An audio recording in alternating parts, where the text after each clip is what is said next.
Salut jeunes gens et bienvenue dans cette nouvelle table ronde, une table ronde consacrée au mastodonte du DC Universe, Aquaman, le blockbuster de la fin d'année.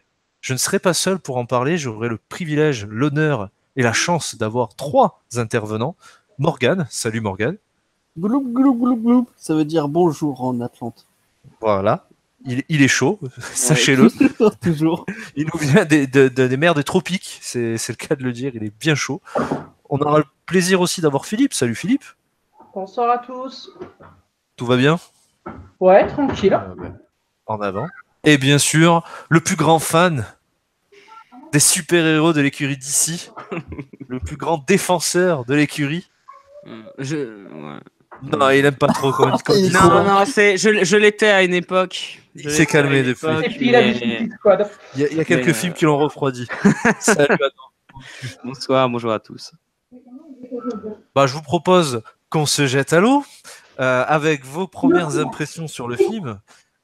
Du coup, Adam, tiens, je te laisse la parole. Rapidement, qu'est-ce que tu en as pensé?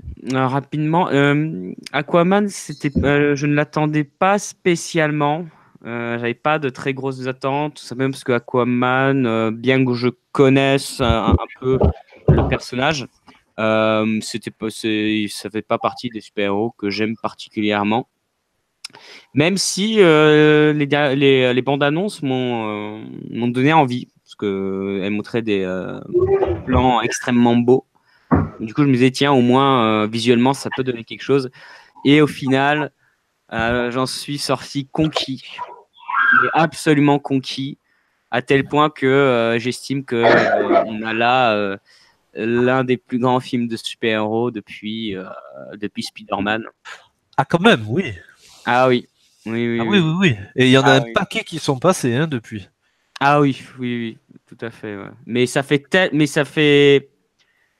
je sais pas, ça fait tellement longtemps que j'ai pas ressenti d'émotion devant un film de super-héros que là c'était incroyable. Alors, juste pour la blague, quand tu dis le plus grand film depuis Spider-Man, lequel de Spider-Man? Ouais, c'est vrai. Alors la non-coming, bien entendu. Oui, en fait, c'est vrai, ouais. Autant. Non, je parle de Spider-Man de 2002. Les vrais, c'est ça? Ah oui, bah oui, les vrais. Les autres n'ont jamais existé. Attends. C'est gentil pour Spider-Verse. Ah oui, non, c'est vrai. Mais du coup, tu as raison, Morgane, d'ajouter cette précision. Je te donne la parole. Et qu'est-ce que tu as pensé de ce dernier monstre venu tout droit du fin fond des océans? Bon, je vais reprendre le titre de ma vidéo, c'est-à-dire que c'est beau, mais c'est con. D'accord. Je vous jure, autant je trouvais vraiment que c'était magnifique visuellement, j'étais plongé dedans et tout. Autant au niveau de l'écriture, je disais putain, quand ça nous fait pas du Marvel, ça nous fait du téléfilm M6 et ça fait que repomper tout ce qui a déjà été fait partout, quoi. Depuis au moins Chrétien de Troyes, tu vois, parce que ça reprend les légendes arthuriennes jusqu'à aujourd'hui. Donc vu et revu, mais c'est beau. Con, mais beau. Voilà. Et toi, Philippe, alors? Moi, j'avais très confiance dès l'annonce d'un James Wan, parce qu'on va dire que niveau présentation d'Aquaman dans les précédents films du World of DC, puisqu'on oublie trop son que ça s'appelle comme ça, j'avais confiance dès les bandes annonces, même si elles étaient super mal montées, et c'était au-delà. Et je suis sorti de la salle, il a signé, il a complètement signé ce que j'espérais, quoi. Mais complètement, au-delà même de ce que j'espérais. Donc, ce qui était le plus rassurant pour toi, c'était le nom du réal et ça s'est concrétisé à la vision du film. J'aime beaucoup le personnage d'Aquaman, même si je sais qu'il est très casse-gueule, mais je savais qu'on avait un vrai réalisateur, trop sous-estimé malheureusement, parce que tout le monde se contente de dire ouais, il fait que du film d'horreur, mais non. Oui, ou des Fast and Furious ou autre. Ouais. Il est capable maintenant. D'accord. Donc, on va dire qu'on a deux personnes assez conquises. Et Morgane à un degré moindre, mais quand même un petit plaisir sympathique. Tu te situes à peu près là, j'ai l'impression. Ouais, voilà, c'est Nage ça. en eau tiède, quoi. Ouais, voilà, c'est bien dit. J'ai kiffé, mais c'est pas. Moi, quand on me dit par exemple, il n'y a pas eu mieux depuis Spider-Man, je me dis non, quand même pas, tu vois. Enfin, Voilà. On aura l'occasion d'en discuter, ça va être La série de intéressant. Spider-Man Homecoming.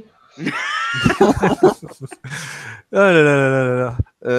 Je vous propose, si quelqu'un a envie de se mouiller, de nous faire un petit synopsis. Ah mais ne vous bousculez pas hein, pour Il faire n'y le a synopsis. jamais personne qui se bouscule pour le synopsis. Hein. Surtout Faut que- d'Aquaman ou pas? Ah bah Adam qui nous vante le meilleur film de super-héros depuis les Spider-Man de Sam Raimi, j'ai envie de te donner la parole pour le synopsis. On va faire simple. C'est tout simplement c'est l'histoire de Arthur Curry, aka Aquaman, aka le roi de l'Atlantide, qui doit tout simplement reprendre son trône qui appartient à son beau-frère. J'ai oublié comment il s'appelle, mais c'est Ocean Master. Et il doit à tout prix l'arrêter car ce dernier veut faire la guerre à la surface et dominer le monde, bien entendu. Oui, bon, c'est un bon scénario de ce type de film, on va dire. Ouais, non, voilà, c'est un scénario extrêmement classique. Et petite rectification pour pas qu'on se fasse emmerder dans les commentaires, c'est pas son beau-frère, c'est son demi-frère. Ah oui, son demi. Oh putain, sinon là, on est déjà mal barré. Son demi. Non, on va avoir des commentaires. En fait, c'est tout con, mais des fois, je confonds en fait les deux termes. En fait, je sais pas pourquoi j'inverse en fait. Tu es tout excusé. Mais oui, tout à fait. D'ailleurs, je continue de te laisser la parole. Toi qui as adoré, au niveau de l'histoire, au niveau du film, de manière générale, du projet, qu'est-ce qui t'a plu et qu'est-ce que tu pourrais en dire? C'est tout simplement parce que le scénario du film m'a énormément touché car il aborde des thèmes et des thématiques qui me parlent personnellement. À titre personnel, il parle de choses qui me touchent. C'est toute l'histoire d'élus, de reconquête du trône, toutes les histoires, toutes les histoires mythologiques. On est bien conscient qu'Adam pense que c'est l'élu. Parce qu'il se sent totalement concerné. Ou alors il est royaliste. Et tout. Ouais, donc c'est directement l'histoire m'a touché, c'est-à-dire on va te parler d'une grande épopée, que d'une grande légende. Et direct, je suis rentré dans le truc et je me suis laissé emporter. Et pourtant, c'est une histoire que tout le monde connaît, qu'on a tous entendu et que, enfin, il y a aucune surprise. Mais la manière dont on veut le raconter, c'est tellement bien mené et c'est tellement efficace. Il y a une très grande efficacité qui fait que, personnellement, moi, je suis absolument conquis, quoi. D'accord. Donc voilà. Après, ce qui est pas mal, c'est que c'est une histoire qui aime bien mélanger les genres. On va commencer par. On va avoir de tout. On va avoir du drame, on va avoir de l'aventure, du film de chevalerie. Vraiment, on retrouve tout un tas de trucs. Et je trouve que vraiment, ce mélange se marie tellement bien que. Personnellement, moi, j'ai strictement rien à redire là-dessus, quoi. C'est pas un scénario qui est extrêmement bien, qui est particulièrement intéressant et vraiment genre c'est pas une écriture de dingue. Oui, c'est pas un scénario en labyrinthe. Mais en fait, c'est tellement bien fait, la machine est tellement bien huilée. En fait, vraiment, à part dire c'est pas original, je peux pas, j'arrive pas à trouver de défaut. Alors peut-être si on creuse un peu plus en détail par rapport à les scènes, sûrement c'est possible, sûrement. Mais dans la globalité, j'ai pas grand chose à dire de mal, quoi. À part dire que vraiment c'est comme ça qu'il fallait faire le truc, quoi. Ils ont repris tel quel l'origin stories de Aquaman, parce que c'est ça en gros. Parce que moi je l'avais déjà lu à l'époque et ouais, c'est ça, c'est clairement ça, c'est comme ça en plus que je voyais le truc si vous le faire en film. C'est bravo, quoi. Rien à redire. Pas de folie, une histoire bien racontée simplement, un mélange des genres et des thématiques qui t'ont déconnecté du World of DC en plus. Comment ? Ouais, c'est ça. Par l'allusion à Steppenwolf, franchement, il est totalement indépendant, quoi. On peut le regarder sans avoir besoin de regarder les autres. D'avoir vu les 10 films avant qui ont été faits, quoi. Mais 4, attends, 5, on n'est pas chez Marvel. Oui, je sais. Mais dans l'idée, t'as pas besoin de... Oui, c'est pas une série, quoi. C'est pas comme une série où, attention, j'ai pas vu cet épisode, j'ai du mal à comprendre ce qui s'est passé, quoi. en fait, j'avais une question pour Adam, parce que justement, toi, tu as lu les comics. Si je comprends bien, en fait, ce film-là, il reprend le run de Geoff Johns, pardon, des New 52, en fait, c'est ça? Ouais, New 52, ouais. New D'accord, 52. ça marche. Ok. Morgane, toi, Bah, tu me disais que c'était beau et con. mais c'est marrant parce que je suis quand même d'accord avec Adam hein, sur les points, sur certains points, notamment quand il parle du fait que c'est un mélange de plusieurs genres cinématographiques, ça c'est clair et net. On a, alors, ce qui m'a, enfin, ok, t'arrives à suivre le film super bien, c'est super bien goupillé en fait. C'est ça qui est super intéressant, c'est que oui, le scénario est totalement con, mais c'est incroyable. Incroyable d'avoir un scénario aussi banal, mais que tu te plais à suivre en fait.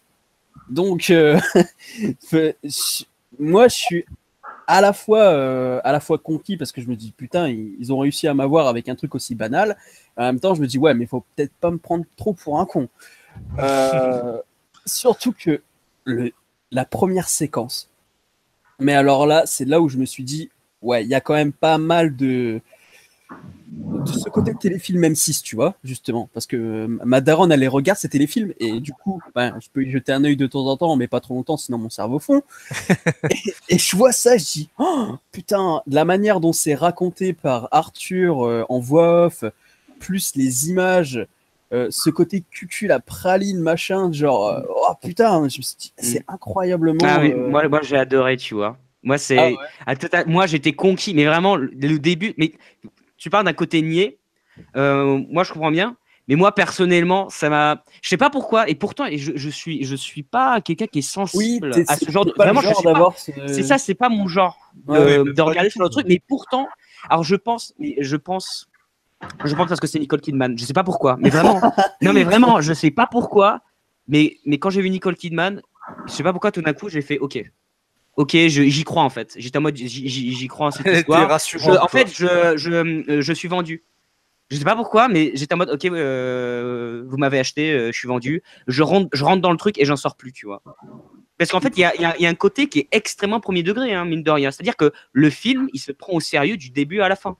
Mais ouais, mais totalement, ça c'est clair et net. Enfin, il se prend au sérieux, mais t'as quand même des petits passages forcés à la Marvel. Hein. Oui, mais franchement, tu les comptes sur les doigts d'une main. Oui, enfin, non, clairement. Moi, je n'ai pas révélé énormément, personnellement. C'est vrai. À part le selfie dans le bar, qui est une vraie rupture de ton, la seule que j'ai notée, mais disons que je suis sous le charme d'Amber Heard à ce moment-là, c'était le coup du bouquet de fleurs. Mais la scène est la petite sirène, quoi, putain.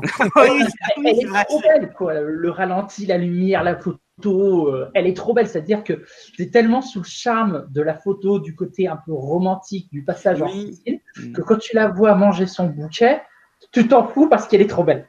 Voilà, je peux juste te dire ça. Et pour une fois que c'est pas moi le plus guimauve, ça me fait bien bizarre. Hein, parce que de la part d'Adam, par exemple, je m'y attendais pas. Tu es d'un cynisme, Morgane, avec ce film. Ah ouais, non, mais moi, je suis un mec qui est assez. En termes des émotions dans des films, il faut que ce soit particulier pour que ça me touche. Bah, et là, il y a un truc, et c'est dur à expliquer. Je pense que c'est dû à Nicole Kidman. En fait. Je pense que c'est dû à Nicole Kidman. Mais ça m'a. Mais en plus, il y avait Nicole Kidman plus un acteur que j'aime beaucoup. Il est surtout connu pour avoir joué Django Fett, mais il est surtout connu pour avoir joué dans un putain de film de mafieux néo-zélandais. Un film néo-zélandais extrêmement connu, j'ai oublié le nom, mais. L'âme des guerriers. Ouais, c'est ça. C'est très très grand acteur néo-zélandais. Et il y a l'alchimie qu'il y a eu entre les deux personnages, je sais pas, ça m'a. Le truc m'a touché, je suis rentré dedans, quoi. Ouais, c'est un ensemble de petites choses et une attente pas très haute de ta part. En fait, c'est surtout, mais c'est surtout qu'en fait, je sens que l'histoire qu'on présente, on la prend au sérieux. On va pas essayer de dire oh là là, c'est quand même idiot ce qui est en train de se passer, tu vois, un peu comme à la Marvel où ça peut te faire sortir du film. Mais là, c'est en mode non, voilà l'univers et on essaie de faire en sorte que tout cela a l'air crédible et vraisemblable. Ah, mais les personnages y croient, donc toi aussi tu y crois en fait. Ouais, c'est ça. Ouais. En parlant d'idiotie, il y a quand même des petits passages assez méta, dans le sens on fait un peu les cons. Enfin, on est un peu con. Notamment avec comment dire, il y a un moment où je sais plus, il doit affronter il affronte son demi-frère dans le tournoi de la lave, là, je sais pas quoi. Et puis il se foire évidemment, et puis il se barre. Et t'as Mera qui lui dit ouais, attendez, parce que en fait il fallait pas que tu fasses ça, il fallait d'abord que tu ailles chercher le sceptre et ensuite que tu le battes. Et puis lui il répond oui, d'accord, on fait pas tout dans le bon ordre, il y a une couille dans le pâté. Et en fait, quand il dit ça, je suis sûr que c'est un message pour dire que DC Comics, enfin Warner en tout cas, n'a pas fait dans le bon ordre. Ah. C'est-à-dire que là, il est en train de te dire ok, on a fait dans le désordre, il y a un petit problème. Et en fait, j'ai l'impression que c'est une phrase pour dire Warner a fait dans le désordre, il y a un petit problème. Ah, ouais, c'est vrai que vu de ce point de vue-là, ça a tout son sens. Ouais. Ah, ouais, non, Je c'est pense qu'elle est pas mal. je pense qu'elle est pas anodine cette phrase et je l'ai relevée tout de suite. J'ai fait oh putain, ils ont osé quoi. Ouais, non, ouais, peut-être, ouais. C'est vrai que ouais, ça aurait tout son sens à ce moment-là. Surtout, c'est que le scénariste à la base avait été engagé pour écrire le script de Justice League qui a été d'abord refusé. Ah? Oui, d'ailleurs, c'est la logique même de Warner. Tu engages un mec pour faire un script que tu as refusé, mais tu le reprends pour faire un autre script sur DC parce que tu pourras peut-être l'accepter cette fois-ci. Ouais, bah si seulement ils pouvaient faire ça pour Zack Snyder pour qu'il vienne re-réaliser des films, ce serait pas mal. Ouais, mais pourtant, Zack Snyder, on le sent dans le. Enfin, j'avais lu quelques interviews de Jameson où Jameson avait dit que Zack Snyder l'a énormément épaulé. Ah oui, non, dans mais le film, ça se sent. Ça se sent. C'est Mais oui. rien que les scènes d'action, c'est du Snyder, tu vois. Mais c'est Non. ça. Enfin, non, en fait, c'est un mieux mélange. du Snyder. Ouais, en fait, c'est un mélange. C'est-à-dire que tu vois directement la patte James Wan. C'est-à-dire si t'as vu genre Fast and Furious 7, si tu reconnais les plans qu'il a pour filmer les scènes d'action, notamment les scènes de combat, mais en même temps, tu sens la patte Snyder au niveau des ralentis et au niveau surtout dans les plans utilisés. Ça, normalement, j'ai remarqué, tu sens qu'il s'est inspiré un peu, notamment du combat entre Superman et Zod dans Man of Steel pour filmer le combat le premier combat entre Arthur et Ocean Master. Mais il y a beaucoup de films du DC Universe qui empruntent à Snyder. C'est vraiment en fait, c'est un peu la charte graphique du truc, c'est-à-dire c'est pareil. Entre tous les films, ouais. Tu regardes à la base, il devait même être, je sais même qu'il devait être réalisateur de seconde équipe pour l'après BVS normalement. C'est-à-dire que sur Suicide Squad, il n'avait pas eu le temps parce qu'il était en pleine prépa de Justice League, mais à la base, il devait faire tout ce qui était seconde équipe sur les scènes d'action et les effets visuels sur Wonder Woman. Et puis finalement, mais c'est sûr, il l'a fait. Il était sur le tournage, on le sait. Donc, et même quand tu regardes les scènes, notamment la scène d'action de Wonder Woman quand elle rentre dans le village et qu'elle défonce tous les Allemands, c'est Zack Snyder. Bah oui, mais carrément. C'est en fait, et même quand c'est pas Zack Snyder qui doit être derrière, t'as l'impression que c'est Patty Jenkins qui essaye de faire du Zack Snyder par moment. Les Amazones au ralenti, mais ça pue je fais mon Snyder appliqué, mais j'avais l'impression de regarder 300, mais en moins bien. Mais en tout cas, ouais. En fait, pour revenir à Aquaman quand même, parce que sinon on part un peu en couille. Pour revenir sur le scénario de Aquaman, je pense que si tu prends les légendes arthuriennes, le roi lion, parce que le roi lion quand même en mode ouais non je vais pas accepter mon trône et tout, mais j'y vais quand même parce que c'est le Dawa, donc j'y vais machin. Plus Indiana Jones pour le côté très aventure, tu vois, il y a un petit côté Benjamin Gates, etc. quoi. Il y a la petite sirène un petit peu quand même, faut bien se l'avouer. Mais voilà, à mon avis c'est vraiment un mélange de plein de choses qu'on connaît déjà. Et je pense que la génération actuelle, si elle connaît pas ce genre de classique, ce serait pas mal qu'elle s'y plonge pour comprendre d'où viennent toutes les inspirations scénaristiques et visuelles de ce film, en fait. Je sais qu'il y a une critique américaine qui, au début, je n'avais pas compris, quand ils avaient parlé du personnage d'Arthur Curry, qu'ils avaient appelé Aquamomoa, pour le pseudonyme, il l'avait comparé à un Yakayo. Les héros des actionneurs des années 80, et je me suis dit, ok, s'il a le profil, et j'ai vu le film, sincèrement, il y a même une scène, ça m'a fait même regretter qu'il ait foiré son Conan, mais on pouvait très bien transposer son Arthur Curry dans les années 80-90 aux côtés d'un Dolph Lundgren ou d'un Stallone ou d'un Schwarzenegger, quoi. Ouais, il est à côté de Dolph Lundgren à un moment. Ah oui, oui, effectivement. C'est vrai que, par exemple, moi, je travaille cette année, je travaille sur les héros vieillissants de Stallone, donc je repasse par l'actionnant des années 80, et c'est clair que James Wan est en train de nous faire un film des années 80-90, tant dans le côté un peu rétro-futuriste, mais aussi dans le côté je suis un gros bolos qui pense qu'avec mes muscles, et puis je balance des punchlines face caméra, tu vois. Enfin, il y a vraiment en fait, iconographie. Après, l'acteur est un acteur physique, on est d'accord. Ah bah il est totalement là-dedans. Et d'ailleurs, le personnage, avant qu'on le voit dans ce film, on nous imposait son physique, on nous imposait ces punchlines dont tu parles. C'était le gars qui sort la bonne phrase au bon moment et qui sort de l'eau la posture la plus parfaite pour qu'on voit tout le corps et tous les muscles. De toute façon, c'est ça. Même dans ce qu'il a fait en termes de série. Est connu pour ses rôles badass et musclés, mais moins connu pour le fait qu'il a été réalisateur déjà, et qu'il a quand même des rôles où il compte sur son charisme, mais pas forcément sur ses muscles. Il y a un côté animal, un côté bestial quand même. Oui, tout à fait.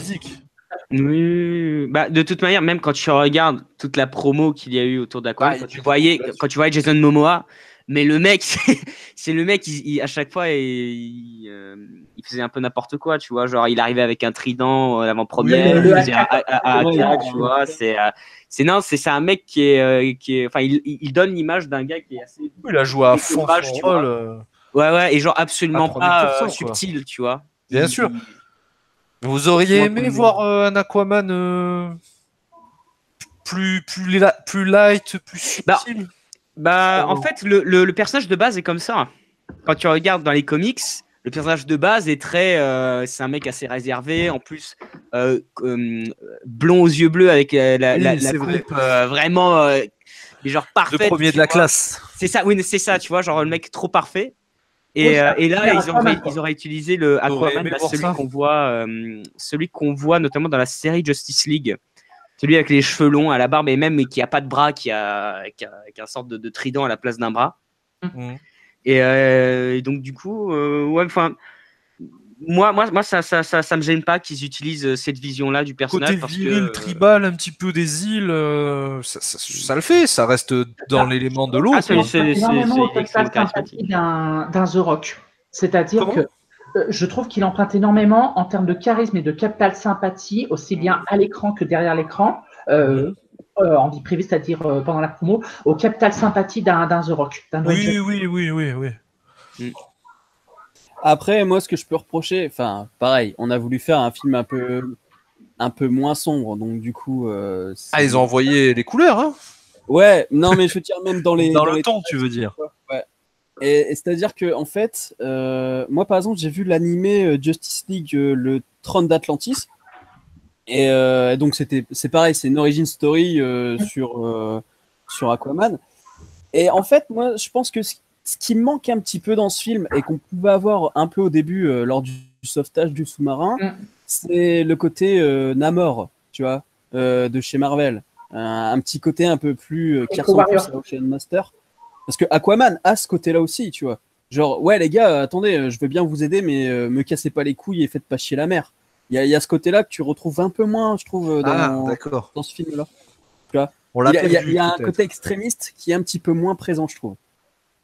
Peut-être peur de décorner son image de héros. Le héros qui refuse un petit peu l'aventure. Mais en fait, c'est pas. Enfin, au début du film, le personnage n'est pas présenté comme un héros. Enfin, le film, c'est pareil. C'est Joseph Campbell, c'est la journée du héros, tu vois.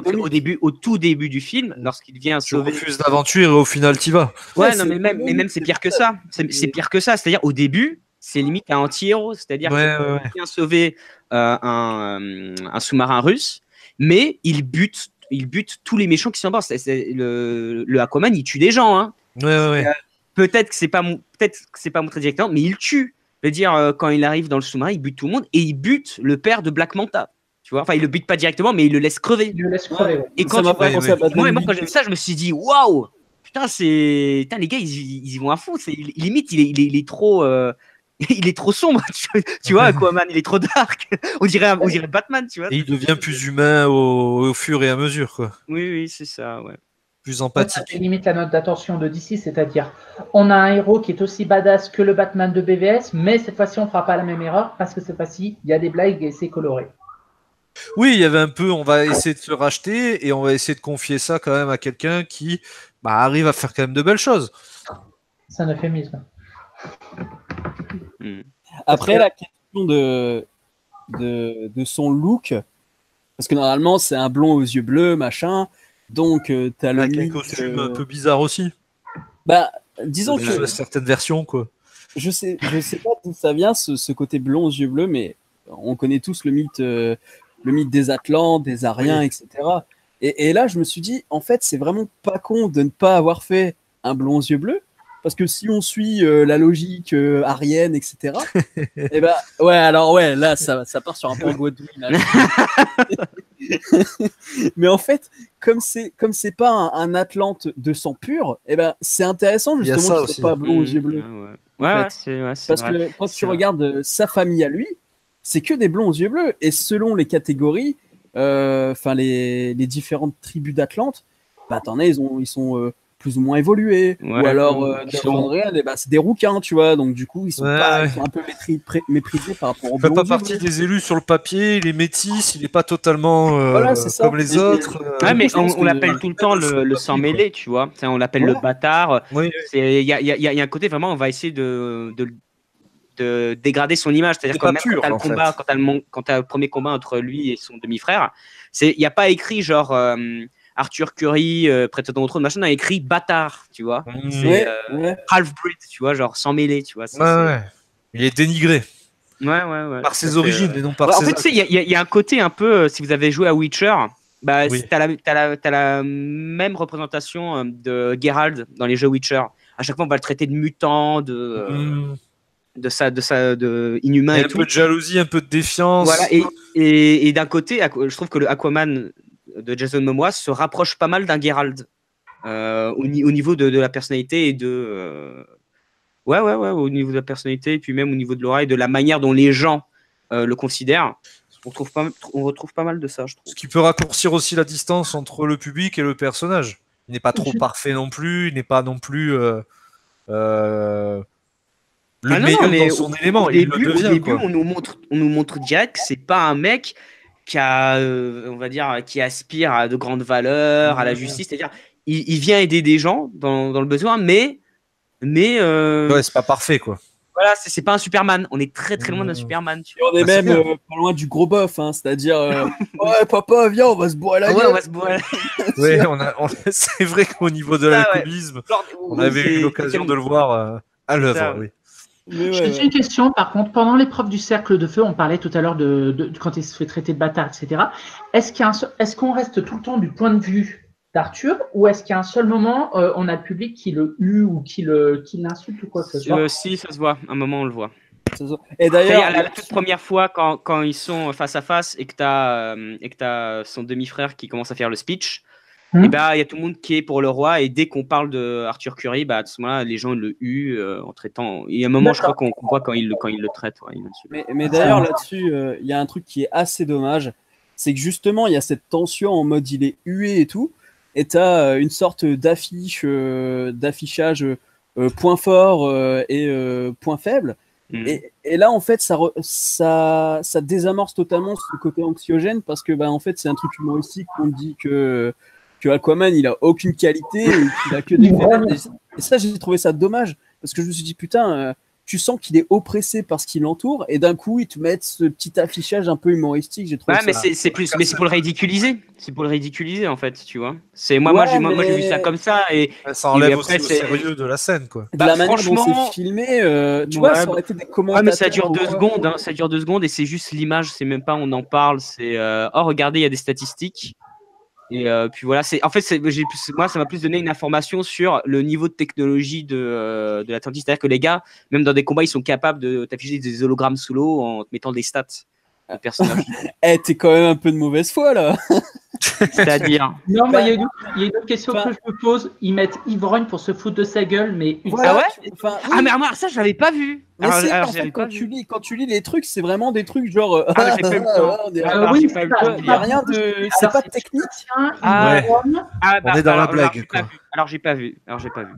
Oui, ma question est comment est-ce qu'ils savent ce que ça veut dire un ivrogne? Parce qu'ils savent comment être bourrés quand ils sont sous l'eau. Mais là, Mais ouais, écoute, si on non, mais s'intéresse c'est pas- à la physique du Ouais, film, non, mais on va vraiment- je veux dire, je D'accord, pense c'est que des Mexico. les Atlantes sont la race la plus évoluée sur la planète Terre. Enfin, les gars, ils doivent quand même savoir ce qui se passe à la surface. Un minimum. Quand ouais. même, un minimum, je pense. Mais bon. Ou alors ils boivent de l'eau de vie. Et puis eux-mêmes étaient à la surface au début. faut Oui, pas le déjà. rappeler. À la base, ouais, il y a genre 3000 ans. un truc Et comme ça. l'alcool, c'est vieux comme le monde. Bah Mhm. oui. Ouais, enfin bref. Ouais, ok. Ouais, non, on parle pas d'alcool ici, je suis désolé. C'est- Messieurs, Oh, il est joli ce blanc. oui, un petit blanc, un peu d'écume entre vos On mots, évitera le grand vos blanc, gueulettes. c'est normal comme ça. Une mer un peu plus calme.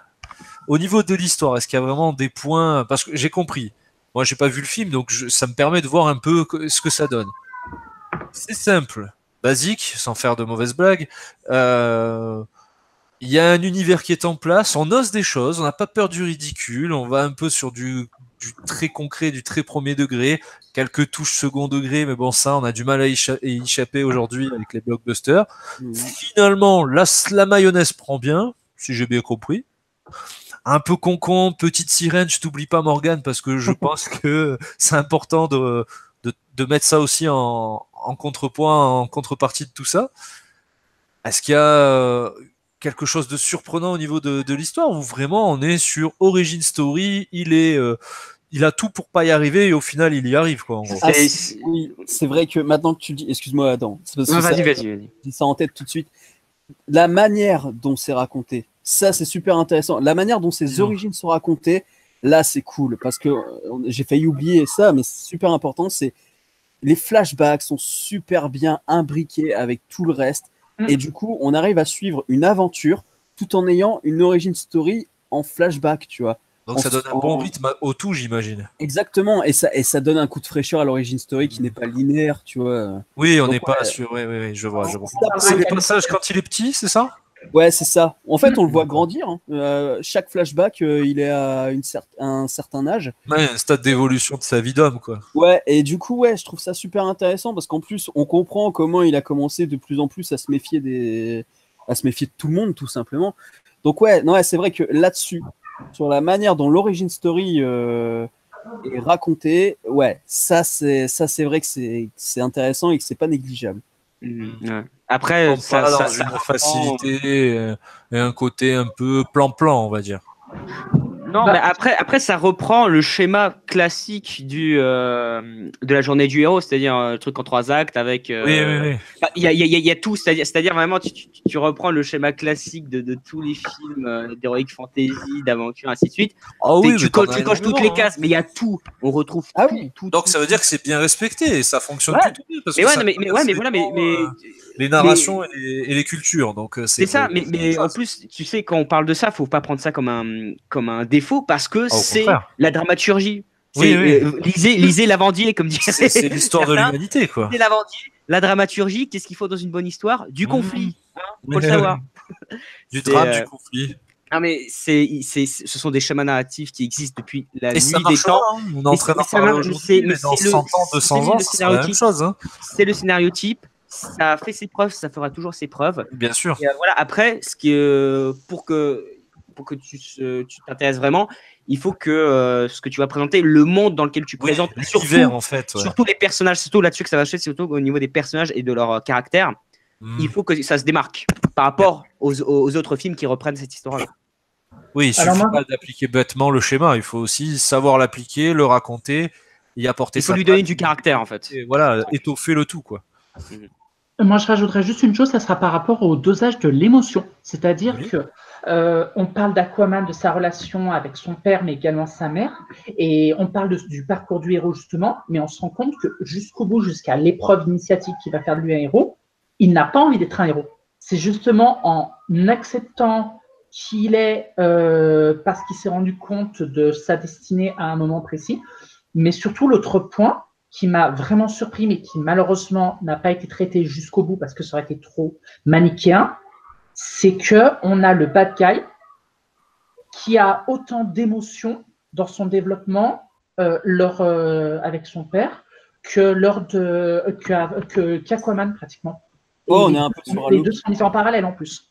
Ouais, c'est vrai. En fait, on nous crée une némésis qui a qui a une réelle motivation et qui est directement liée à l'histoire du héros, quoi. Le héros va être nourri aussi de ça. Ouais, et puis même il va commencer à se remettre en question à ce moment-là. C'est-à-dire que le personnage de Black Manta, au final, c'est Aquaman qui l'a créé. C'est parce que quand il se bat contre lui, son erreur du armure, en fait, il se rend compte que s'il l'aurait aidé, peut-être qu'il serait pas devenu comme ça. Et il y a un autre point aussi en filigrane, mais là par contre, c'est peut-être moi qui exagère en surinterprétation, mais si tu regardes bien, attention, petit spoiler, quand Orm revoit Atlana à la fin, tu as presque l'impression qu'il se rend compte de toute pas la vanité, mais toute la futilité de son plan, et que tu as presque l'impression que qu'il se laisse prisonnier, qu'il se laisse péter la gueule, c'est parce que sa maman est toujours en vie et qu'il n'a plus de raison d'être aussi méchant. C'est très caricatural de dire comme ça, mais c'est vraiment l'impression que ça. En fait, c'est comment dire, pas tous en même temps, Adam. Ouais. Parce que depuis tout à l'heure, je vois, y a Morgane qui prend l'eau. Je n'arrive pas à en placer une. Je t'en prie, Morgane, excuse. Je te redonnerai la main derrière, bien sûr, Adam. Pas de souci. Si vous avez vu Thor, en tout cas les deux-trois films avec Thor et Loki dedans, c'est exactement la même chose. C'est-à-dire on a un petit frère qui veut le pouvoir et qui pense qu'il le mérite plus que son grand frère. Son grand frère qui n'en veut pas ou qui en tout cas il en a rien à battre. Et donc par la suite, au fur et à mesure qu'ils vont évoluer et mûrir, ils vont comprendre que finalement ils sont pas si éloignés que ça. C'est pour ça que là encore, je me suis dit putain, quand j'ai regardé les films, je me suis dit putain, Thor et Loki, en fait, c'est Aquaman et Ocean Master, quoi.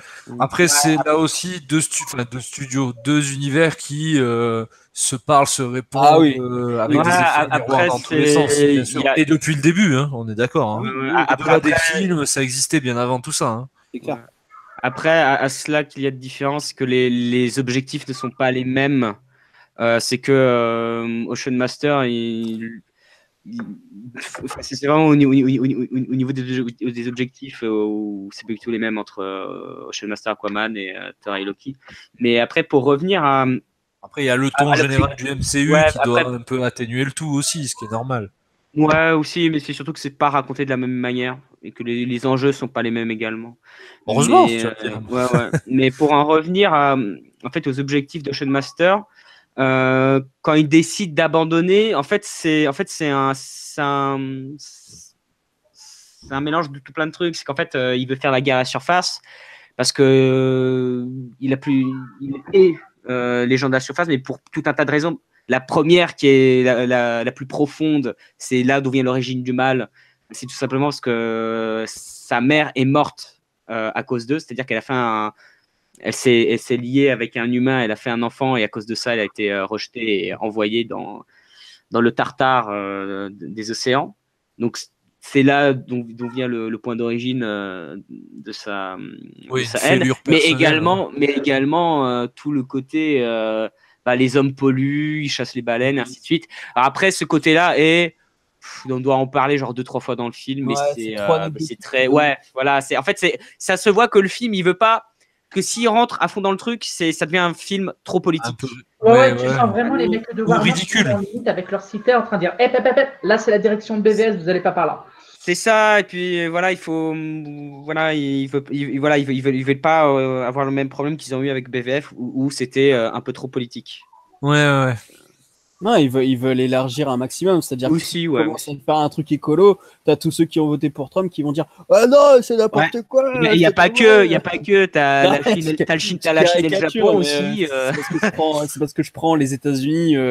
Vu que c'est base sur le modèle américain, quoi. Donc, c'est ça. Mais par exemple, si le film, le film parle trop des chasses à la baleine, bah, les Japonais ils voudront pas aller voir le film parce que putain, on nous insulte, tu vois. Donc ouais, c'est un sujet un peu sensible. Et pour un gros film blockbuster comme ça, alors il y a des films qui l'ont fait, mais dans des situations plus. Par exemple, tu prends Avatar qui était full sur un truc écolo. Il pouvait le faire parce que ça se passait sur notre planète, tu vois. Ça a attaqué personne. Est-ce que tu peux me rappeler la thématique des Indestructibles 2 vu qu'on est dans le truc. Je l'ai pas vu. Je l'ai pas vu, les Indestructibles 2. Ok, donc en gros, le méchant reproche aux super-héros d'endormir la population qui repose trop sur eux, quitte à trop consommer, trop à se reposer sur leurs épaules et à complètement, oublier leur véritable devoir en tant qu'homme et en tant que citoyen. C'est Watchmen pour les enfants, si je préfère. En sachant que c'est quand même un message dans un Pixar, et quand tu entends ça, quand tu sais à qui appartient Pixar derrière, tu te dis que Brad Bird, mais alors là, il est... Après, Brad Bird arrive avec un film qui a un vrai succès public et critique sur le premier, avec une attente du public derrière, un vrai potentiel. Donc, il avait un peu plus de place pour manœuvrer, pour pouvoir aussi faire ce qu'il voulait. Peut-être. Est-ce que c'est le cas d'un James Wan dans un projet d'ici où on alterne les films qui fonctionnent et les films qui sont cassés la gueule, plus des problèmes de production, Snyder en difficulté personnelle, c'est plus compliqué d'aller se dire allez, on va tenter ça, on va prendre un risque là, ce qui peut paraître complètement con, il n'y a rien de fou à faire une critique de l'homme, de sa manière de traiter les océans et autres, mais on y va avec des pincettes. Ouais, mais c'est surtout que les dilemmes sociologiques sont plus, j'ai remarqué dans le cinéma américain, c'est plus acceptable d'en parler de front que des thématiques beaucoup plus complexes, on va dire, comme l'écologie.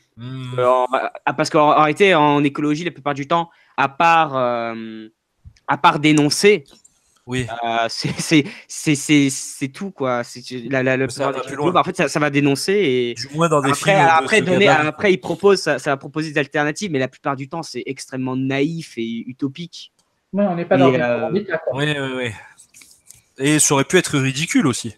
Oui, aussi. C'est-à-dire, il aurait pu tomber dans le il faut protéger les océans et seul l'amour. Voilà, ce qui n'est pas un mauvais message en soi, mais bon, ça aurait été. Non, mais sinon, on se serait retrouvé avec un truc à la Darling in the Franxx où à la fin, c'est l'amour de l'amitié, enfin, la force de l'amitié et de l'amour qui triomphe et qui sauve la planète. Voilà quoi. Rappelez-vous qu'on a quand même un héros qui se balade torse-poil avec une bouteille d'alcool, des couleurs qui pètent dans tous les sens. Et sur lui qui s'en fout. Morgane, la petite sirène et compagnie, bon, on va éviter de se rajouter ça sur la gueule aussi. C'est ça, et puis c'est surtout, en plus, le personnage, il prend pas vraiment parti. C'est-à-dire, en fait, il est du côté des surfaciens parce que c'est là d'où il vient et c'est là où il habite. Mais il s'en fiche de ce qui se passe en Atlantide et il s'en fout de reprendre le trône, tu vois. Il est en mode. Tu sens sûr qu'il est apolitique. Il s'en bat les couilles de la politique.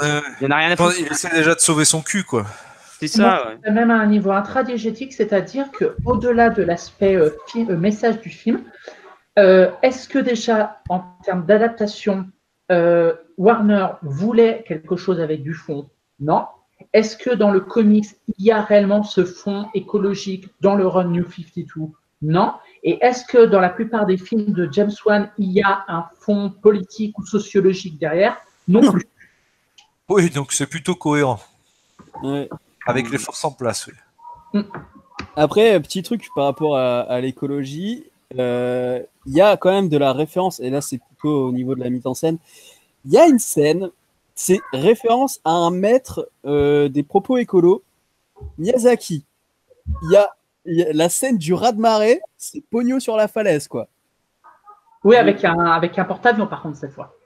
Ouais, enfin, je parle surtout de la construction de la scène quand il y a le 4x4 qui remonte au phare et puis et que tu as le tsunami qui leur arrive sur la gueule, en fait. Moi, je pense à Miyazaki et Emmerich en même temps. Ouais, mais. Oui, alors moi, ça m'a rappelé Independence Day 2. Hein, voilà. Moi, je préfère Miyazaki. Voilà, parce que Emmerich, faut. Hein. Merde. c'est pas la- Et en plus, surtout que la scène, cette scène du tsunami, là, elle est. Enfin, franchement, en termes de. Pas tant mise en scène, mais c'est au niveau sonore. Elle est excellente. oui. Il n'y a pas de son. Ouais. Il n'y a pas de son, il y a juste des cordes légères. Ah, Mais mais très ça, très légères qui vont monter au fur et à Il a mesure. transposé au blockbuster ce qu'il fait avec le cinéma d'action et surtout le cinéma d'horreur. C'est-à-dire que pour donner un exemple, un exemple macro en termes d'ambiance, c'est la scène de la télécommande dans le Conjuring. C'est la scène d'Annabelle dans l'intro de Conjuring. C'est-à-dire que il joue avec le moment où ça va nous tomber dessus. Ça a toujours été la signature de James Wan, sauf que là, il ne nous le fait pas avec un putain de crayon qui roule pour savoir quand Annabelle va nous tomber dessus. Là, il nous le fait avec carrément, ok, tu as une raz-de-marée qui va nous tomber dessus, sauf que tu t'apprends pas à quel moment ça va arriver. C'est le même principe avec la séquence. Là, elle est totalement horrifique, cette séquence. C'est quand il est avec les autres Atlantes. Alors, je sais pas comment ils s'appellent ceux-là. Les hommes poissons, ouais. Les habitants de la fosse, ouais. Ouais, cette scène-là, c'est le gars, il s'est dit attends, moi je kiffe les films d'horreur, il faut que je fasse ma séquence film d'horreur. Ah oui, non, mais en plus, ça se sent. Et en plus, c'est à ce moment-là, moi, ça m'avait choqué. C'est que le film, en termes de violence, alors, en termes d'action, c'est de l'action qui est quand même assez musclée. C'est-à-dire, tu sens que les prises et les combats, ça envoie, quoi. Ça a l'air de faire très, très mal. Mais le moment où tu arrives du coup, à la scène du bateau au beau milieu de la mer pendant la nuit d'orage, alors là, on rentre dans du gore. C'est-à-dire, il va empaler les hommes poissons, il va carrément leur couper la tête ou leur transpercer la gueule. Et là, je me dis, waouh! Putain, limite, on se croirait dans du rated R, tu vois. Bah, je sais pas si tu as vu, si tu as l'habitude des codes du film d'horreur, à chaque fois, il cadre toujours en plan large pendant le combat pour bien montrer l'action. Mais tu as toujours, on voit bien le fameux trident qu'il y a sur le bateau pour le filet de pêche. Et à un moment, moi, je le vois en arrière-plan pendant le combat, juste avant que Mera dise il faut qu'on fasse quelque chose. Et je vois derrière elle le trident, je me dis ça va servir, ça va servir, ça va servir. Et bim, ça n'a pas raté. Et là où ça m'a vraiment surpris, on parlait d'horreur, il te filme un empalement en frontal. C'est-à-dire pas en gros plan avec les GIA, puisque c'est numérique, mais il te montre quand le fossoyeur se plante sur le trident, quoi, avec, sans aucune coupe, quoi. Ouais, mais ça, il peut se le permettre parce que c'est pas considéré comme des humains, mais comme des poissons. Oui. Même si le code ACE n'a pas réellement disparu. Hein. Il y a des cahiers des charges comme ça. En mode, c'est par exemple, petite anecdote, vous prenez par exemple John Carter. John Carter, c'est sanglant. Hein. Oui. Beaucoup de sang. Oui. Mais pourquoi c'est PG-13? Parce que le sang est bleu. Oui, c'est pas. Mais c'est plutôt malin d'arriver dans un truc très codifié à mettre son cinéma et sa patte pour James Wan, et en plus oser le frontal, la violence, le brutal, pour reprendre les propos de Philippe. Ah, mais c'est pour ça que, tout comme Adam, je le considère aussi bon qu'un Spider-Man 2 en termes de spectacle, en termes de démesure et même en termes de cinématographie, pour la simple et bonne raison que, concrètement, et je suis fan de Del Toro et j'aime beaucoup Watchmen, mais à part les films de Snyder, des films où on sent les coups de cette manière-là dans toutes les scènes d'action, ça remonte à Spider-Man 2 et la scène du train, quoi. Je n'ai pas d'autre exemple en tête qui est véritablement aussi bourrin et aussi brutal, à part peut-être le climax de Hellboy 2, quoi. C'est le seul qui me vient en tête là. Donc c'est bien, c'est bien d'arriver à mettre sa patte, d'arriver à faire quelque chose d'accessible à tous. Bah ouais, il faut engranger du pognon, c'est du blockbuster, quoi. Non, et c'est ça, c'est qu'il s'amuse encore la violence, c'est bien. Et du coup, faut surtout espérer que Warner apprenne la leçon, justement, de laisser les réalisateurs faire un peu. Mais surtout, ce que je trouve intéressant, il y a pas mal de gens qui reprochaient oui, c'est bon, d'ici c'est Marvel, on est loin de Man of Steel et BVS, mais moi, par contre, je suis absolument pas d'accord avec ça, parce que moi, je trouve que Aquaman, il est dans la stricte évolution de ce qu'avait commencé Man of Steel. Ah oui, mais c'est on est pile là-dedans. C'est-à-dire et j'ai l'impression que c'est une sorte de retour aux sources et un retour à la base pour. En fait, un moment, on a déraillé avec Suicide Squad et Justice League, et là, ça y est, on a repris On se remet bien. Et en avant, tu vois. Après, tu faisais le lien entre Man of Steel et Aquaman. Quel est justement ce lien? C'est à quel niveau? Dans le ton, dans la façon de faire, dans la narration? C'est dans la représentation du héros. Où on va te montrer un héros extrêmement humain en fait, qui a beaucoup de failles, en fait. C'est le cas pour Aquaman. Dès le début, on te montre il a rien de héroïque, strictement rien. C'est limite Joel Clodo dans le port dans le vieux port de Marseille, tu vois. Ouais. Et mais qui va suivre l'évolution de tu as un celui d'élu, c'est en gros, tu as de grandes capacités. Et prise de conscience de celle-ci. Et tu dois en fait suivre ton destin, celui de devenir le roi. Tu vaux mieux que ça et on a besoin de toi. C'est ça, et c'est ce qu'avait commencé à faire Man of Steel et qui ensuite avait continué avec BVS, mais que malheureusement Justice League a raté, parce qu'en fait, ça doit être une trilogie, mais bon. Ça n'a pas trop marché, quelques marches et quelques étapes. Voilà. Quoi. Mais on est aussi typiquement dans ce côté où en fait Man of Steel et BS, on allait montrer en fait un univers sombre où les gens sont à la recherche de l'espoir, où les gens sont dépités. Et là c'est un peu pareil, c'est-à-dire Aquaman, il a pas vraiment d'idéal ni de on va dire de volonté et d'objectifs réels. Et c'est en fait on va le pousser en fait à retrouver la volonté de se battre par rapport aux événements qui le poussent à aller vers l'action, malgré le fait qu'il ne veuille pas. Oui, qu'il le refuse. Il devra prendre en fait, il va devoir prendre sa décision d'accepter qui il est et l'héritage, surtout l'héritage dont il est issu. Bien sûr. Et puis même dans la manière de raconter, c'est-à-dire que quand tu prends Man of Steel, une action du présent, un objet quelconque, va renvoyer à un flashback de son enfance. Et en fait, dans Aquaman, tu retrouves ce même type de narration. Meilleur, je trouve.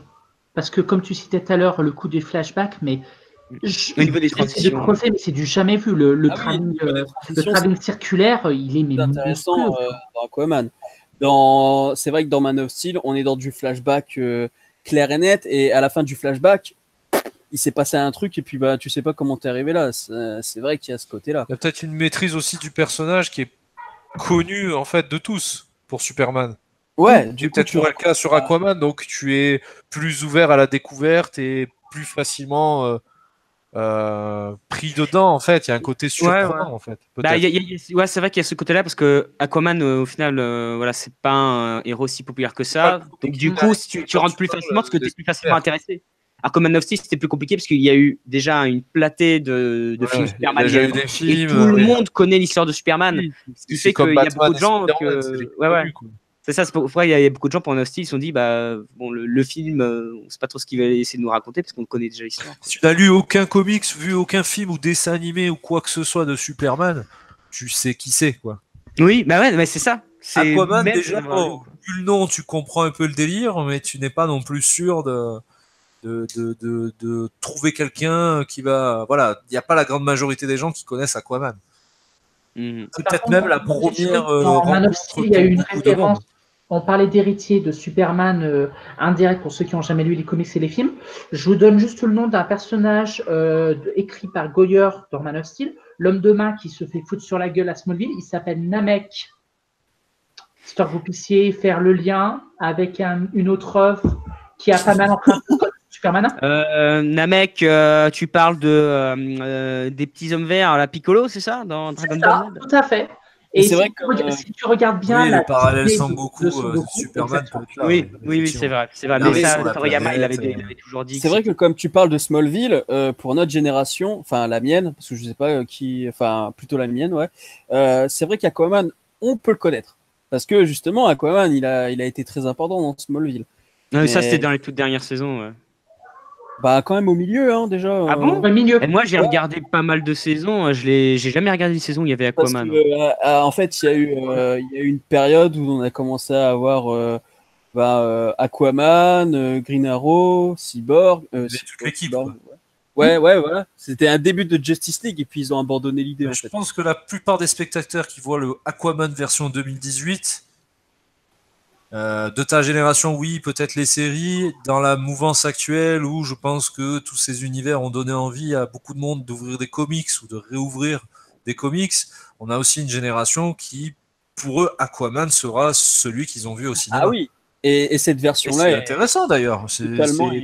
Cette version-là, elle est vraiment inédite. Enfin, en plus. j'ai pas lu beaucoup d'Aquaman, mais tous les supports où j'ai pu être confronté à ce personnage-là, je l'ai jamais vu comme ça. Donc là, pour une fois, c'est clair que ça nous change. Et d'ailleurs, ça va encore faire gueuler les puristes parce que déjà, il est pas blond aux yeux bleus. Oui, bon, ça, après... Enfin, tu vois. Et évidemment, mais pour une les fois, irréductibles vont être difficiles à contenter de toute façon. Mais au moins, il y a de la fraîcheur pour celui qui connaît le personnage. Bah, il y a de la fraîcheur, quoi, parce là, il a un Aquaman qu'il connaît pas nécessairement. Enfin, Oui. pas totalement. Il aime ou il aime pas, mais il y a quelque chose de nouveau. Voilà.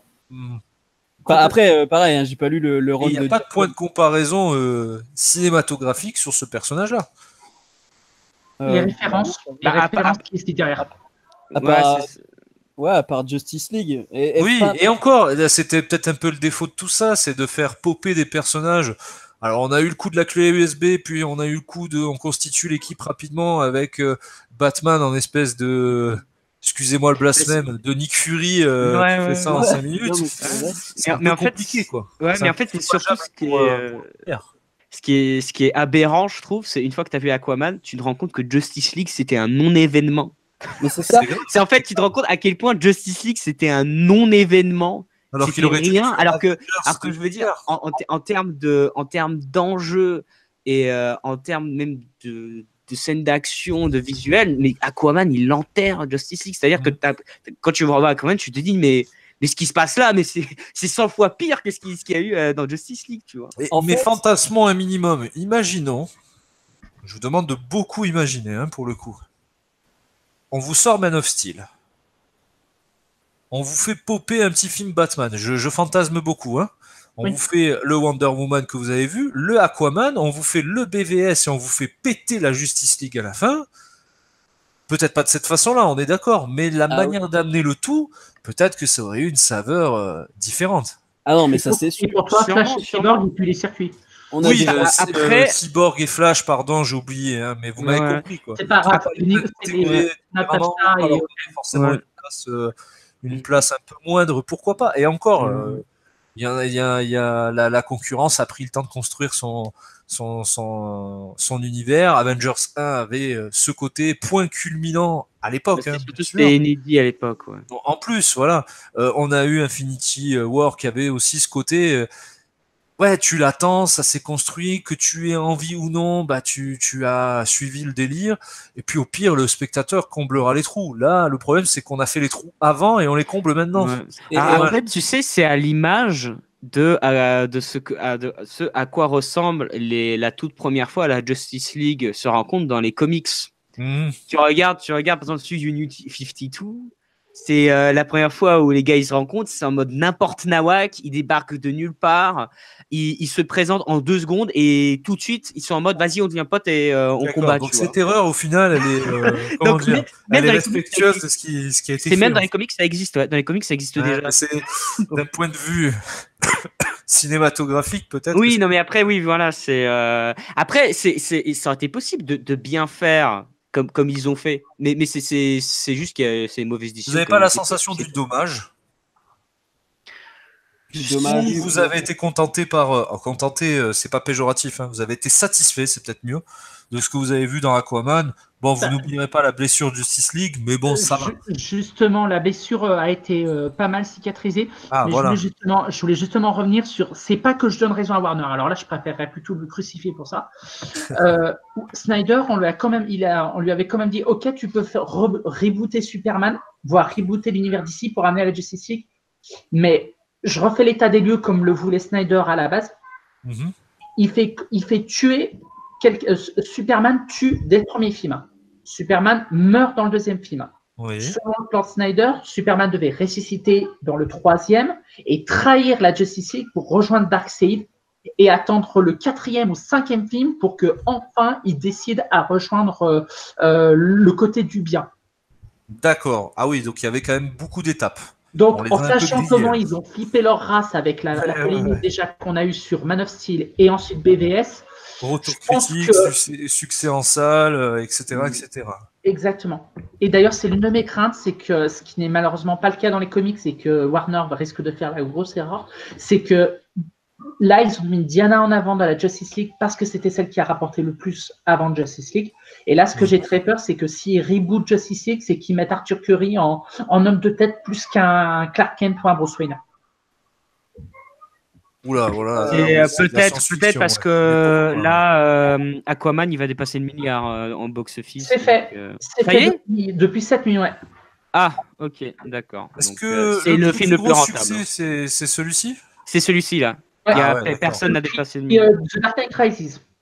Ah oui, quand même. Oui, oui. Donc c'est bon, ils ont trouvé un filon, ils vont l'exploiter à fond, c'est sûr. Ouais, eh bah merde. Alors, merde, pourquoi Morgane? Justement. Parce qu'on va se retrouver avec des histoires, mais La petite tellement sirène? simplistes, quoi. Ça. Ok, c'est beau, mais putain, racontez-nous des choses, quoi. Ouais. Oh. Tu peux être surpris aussi Ce au qui niveau m'inquiète narration, un petit quoi. peu, c'est qu'on parlait mise en scène tout à l'heure, et vous savez l'importance que j'ai pour moi pour la mise en scène d'un réalisateur, encore plus dans le film de super-héros maintenant. Ok, James Wan maintenant, mais quand vous regardez aussi bien côté Marvel que côté DC pour les 2-3 ans à venir, c'est pas pour tout de suite qu'on aura un truc qui vaudra largement ce Aquaman, quoi. Ah ouais, Ah, non, donc ne on va va faire, pas. on va déjà minimum, freiner, en fait. Pardon?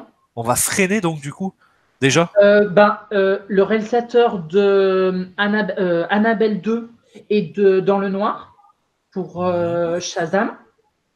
Je ne sais plus quelle réalisatrice indépendante pour comment ça s'appelle?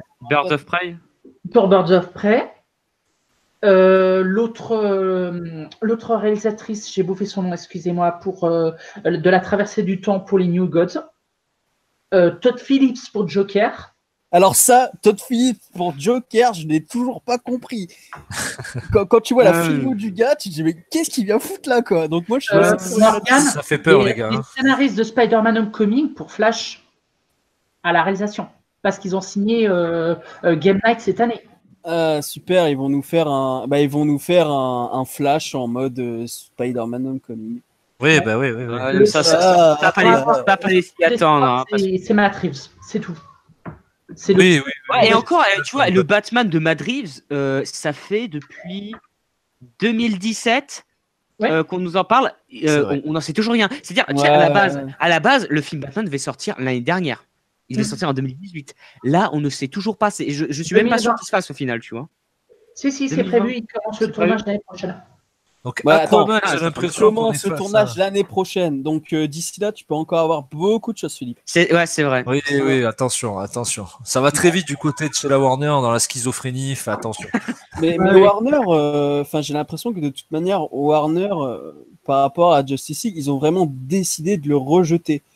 C'est-à-dire que même quand tu vois Aquaman, normalement, avec ce qu'il a réalisé dans Justice League, il devrait, en fait, à partir de Justice League, il devrait être sur le trône. Parce qu'avec les événements de Justice League, il devrait comprendre son importance. Il ne devrait pas revenir à ses activités dites classiques. banales. Allez, je retourne au bar, boire un coup. C'est pour ça que je parle de non-événement, tu vois. C'est ça. C'est bien dit. Pour rebondir sur ta question de non-événement, c'est que tu as l'impression que Justice League, il n'y a rien eu de concret, que le gars... C'est amnésie, là, du coup. Ouais, le gars, il a été sauver le monde, voire l'univers, et vas-y, je vais aller reboire des pintes, parce que bon...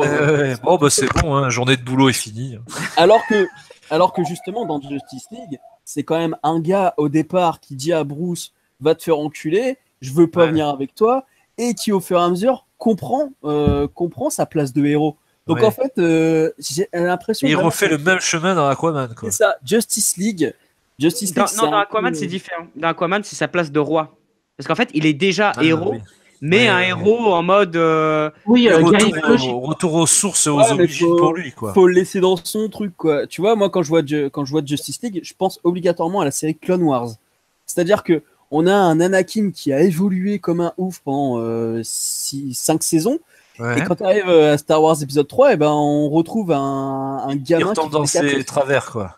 Du coup, tu fais merde, 5 saisons où le gars il a évolué de ouf avec une apprentie et tout, pour revenir à Être gna, gros. je suis pas content, gna, gna, Ouais. tu vois, enfin, et là, c'est. Ouais, mais sauf que Star Wars 3, c'était après Clone Wars. Enfin, c'était avant Clone Wars. Donc, Non, Oui, le mais 3, d'un c'est point de vue, bien. d'un point de vue de la narration, oui, Ouais, oui. Mm. c'est bizarre, tu vois. ouais, c'est je me pas dis, très merde, cohérent, le effectivement. personnage, il a pas évolué, quoi. Ah, moi, Enfin, si, il a franchement, régressé. tu regardes que les versions de Genndy Tartakovsky, il a parfaitement évolué pour moi. Ah oui, non, mais je te parle Oui, de la on parlait version de la série, 5 ouais. saisons. Donc en fait, Aquaman, en lui-même, dans son jus, on va dire qu'il est très bon, mais quand on commence à vouloir l'imbriquer dans ce qui a été fait avant, ça rentre difficilement. Bah, c'est marrant. ça devient. Tu commences à voir les problèmes en fait de cet univers-là. Ouais, Il y bah a ouais. un- Et qui a un malheureusement, souci. ils vont les traîner pendant un moment, voire toujours. Hein. Mais si j'ai bien Bah non, compris, regarde X-Men.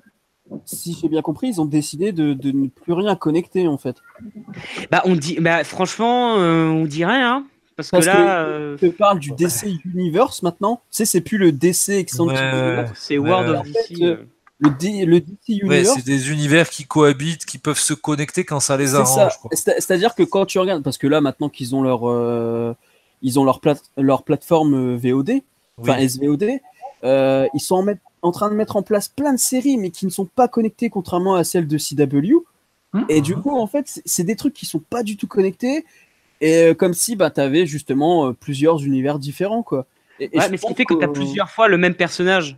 Par exemple, tu vois, Ouais, Batman, voilà, c'est ça. on va le retrouver. Donc, on le retrouve dans BVS et Oui, Justice League. oui. Mais on va Dans sûrement. Titans. Ouais, dans C'est Titans, un dans troll, Batman.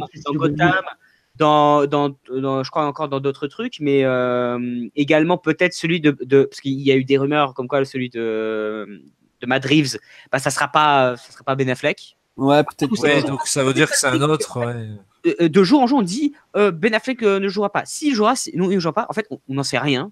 Peut-être on aura encore un autre. C'est quand même très flou, les amis. Hein. Mais je pense que le Batman, il va arriver après Flashpoint, ce qui permettra, pourquoi pas, de mettre un Jeffrey Dean Morgan, comme c'était pensé à la base.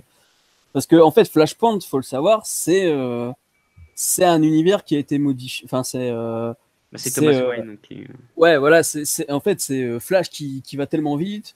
Il remonte dans le temps et puis il change quelque chose. Et donc, du coup, bah, l'effet papillon fait que. Oui, voilà. Les conséquences derrière, ouais.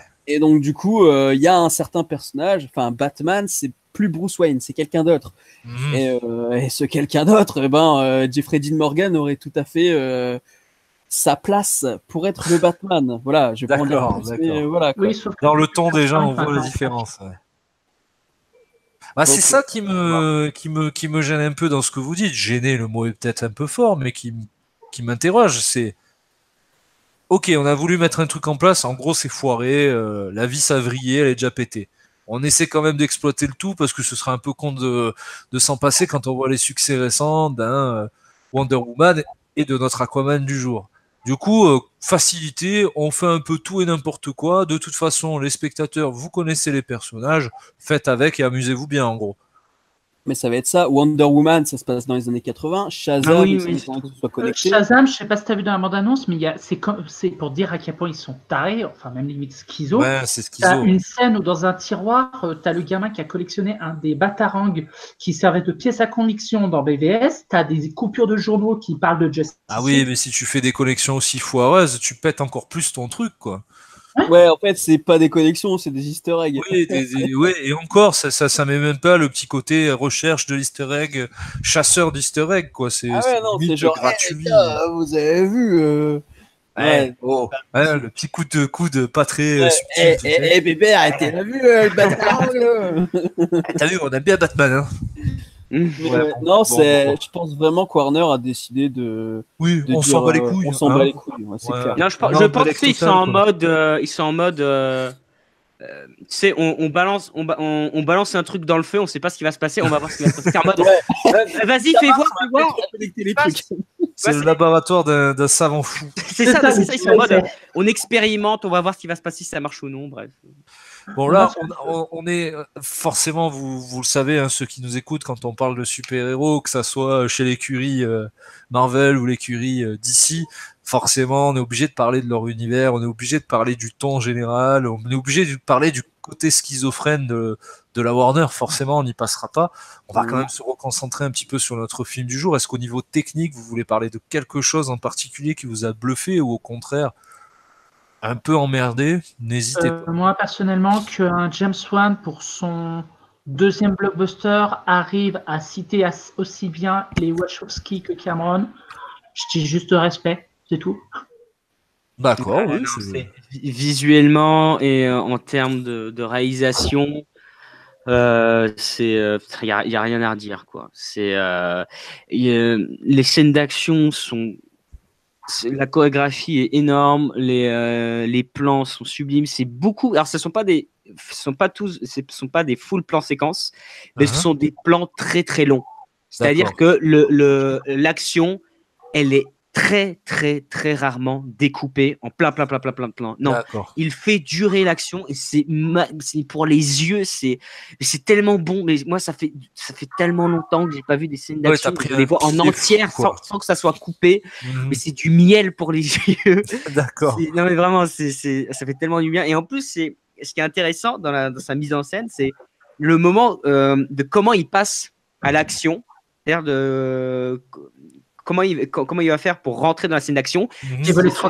C'est très brutal. En fait, c'est très brutal. Souvent, je sais pas si vous avez remarqué dans le film, souvent, pour passer à une scène d'action, juste avant la scène d'action, il y a une explosion où les personnages vont s'envoler et là, ton action, hop, on passe à la scène d'action. Un peu comme en fait, ça fait un peu genre. Ça arrive 5 fois au moins dans le film, tu vois. C'est genre, ils discutent et tout d'un coup, boum, ça explose et ils vont se combattre, quoi. Mais c'est typique du jeu vidéo, ça. C'est-à-dire que t'as une cinématique et puis boum, allez, tu passes à toi en mode quick time event ou en mode combat rapproché. Ouais, bien sûr. C'est totalement ça. C'est vrai. Ça, on ressent énormément le jeu vidéo à ce moment-là. Mais rien que la toute première scène avec Nicole Kidman, où en fait, t'as l'impression qu'au début, on se retrouve sur un film classique, dans une réalisation classique, et tout d'un coup, lorsqu'on passe à la scène d'action, déjà, l'objectif de la caméra change. On n'est plus du tout sur un même objectif. T'as l'impression qu'on se retrouve en dehors du film. Mais on est sur un grand angle, je crois. Alors. Oui, c'est ça, avec un peu ondulé vers les bords. C'est ça. T'as vraiment l'impression circulaire. Et au niveau de la fluidité de l'image, on change complètement. Et au niveau du mouvement et ainsi de suite, et au niveau du cadrage, tout d'un coup, t'as l'impression, tu sais, t'es en dehors du truc, t'as l'impression d'être dans un tout autre film, dans quelque chose de nouveau. Et cet effet brutal te met directement dans le bain parce que ce qu'on te propose, c'est hallucinant, quoi, en termes de mise en scène. C'est surtout pour le cercle de feu, c'est un truc de fou. Dès la bande-annonce, moi, je l'ai pas regardé au ralenti la plupart des scènes pour pas trop me spoiler le truc, mais quand je voyais la moindre chorégraphie sans savoir qui était sous le casque avant de comprendre en remontant le puzzle à travers les trailers, le moindre coup échangé, la chorégraphie dans le cercle de feu, ou alors quand Atlana, elle botte le cul des gardes Atlantes au début, ou un peu plus tard, le fameux combat entre les deux frères. Mais franchement, la concurrence, mais ils sont allés pleurer, quoi. Moi, c'est très simple. La première chose que mon cerveau m'a dit, quand Thanos et Russo, on t'a pas entendu. Allez voir à côté, quoi. Recommence. Mon cerveau m'a dit. Ton cerveau, à ce moment-là, nous, il n'a pas voulu partager ce qu'il t'a dit. Je disais qu'au moment de la scène d'Atlana, oui. En termes de mise en scène, j'étais tellement sur le coup, je me suis dit, ok, Thanos, les Russo, vous allez prendre des notes et vous séchez vos larmes tout de suite là. On va vous faire disparaître, les gars. Ah ouais, non, mais c'est très simple. Ceux qui disent, wow, c'est trop bien parce qu'il y a de l'action et qu'il n'y a pas d'effets spéciaux. Non, la caméra, elle bouge pas autant. Atlana, mais c'est Parkinson, quoi. Explose toutes les scènes d'action d'Infinity War. Je dis cash. Ah oui. Là-dessus, tu as tout à fait raison. Après, moi, ce que je trouve intéressant avec, parce qu'on on parle de la caméra. Plus tard, je vais revenir sur la photographie et là, vous verrez que j'ai des choses à dire, pas que en bien. Mais sur la caméra, je trouve très intéressant parce que moi, James Wan, je le connais que par rapport à des films d'horreur. Je le connais par rapport à Conjuring et Death. C'était quoi le truc avec les marionnettes? Death Silence. Ouais, Death Silence. Ouais. Et en fait, je le connais que par rapport à ça. Et je me disais, putain, sa Steadicam, de la manière dont il l'utilise d'habitude, eh ben, il a réussi à transposer sa Steadicam, mais pour un autre genre cinématographique. Et je me suis dit, Il a super. adapté totalement au sujet du film. C'est ça. Et en plus, la Steadicam, c'est quand même quelque chose qui flotte dans l'air. Et pourquoi pas dans l'eau, tu vois, qui passe super bien dans l'eau.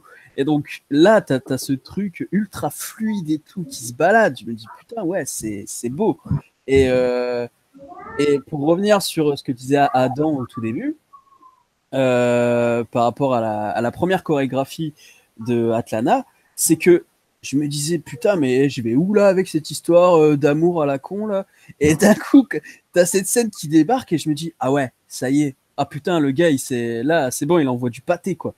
Et donc, du coup, ouais, niveau réel, il n'y a pas grand chose à redire. Par contre, au niveau de la photo, là, c'est beau, c'est magnifique. Enfin, il y a des gestions de couleurs, ça se voit déjà dans les bandes annonces avec le rouge et le bleu, la manière dont l'Atlantide est représentée et tout. On dirait Gungan City, en fait. Ouais, voilà. C'est méta. Avatar, même. C'est rétro-futuriste, c'est-à-dire que c'est le futur qu'on s'imaginait quand on était dans les années 80-90, quoi. Ça rejoint le personnage un peu années 80-90. Ouais, voilà. Dont vous parliez. Totalement. Et d'ailleurs, au niveau de la musique, on y reviendra, mais c'est ça aussi.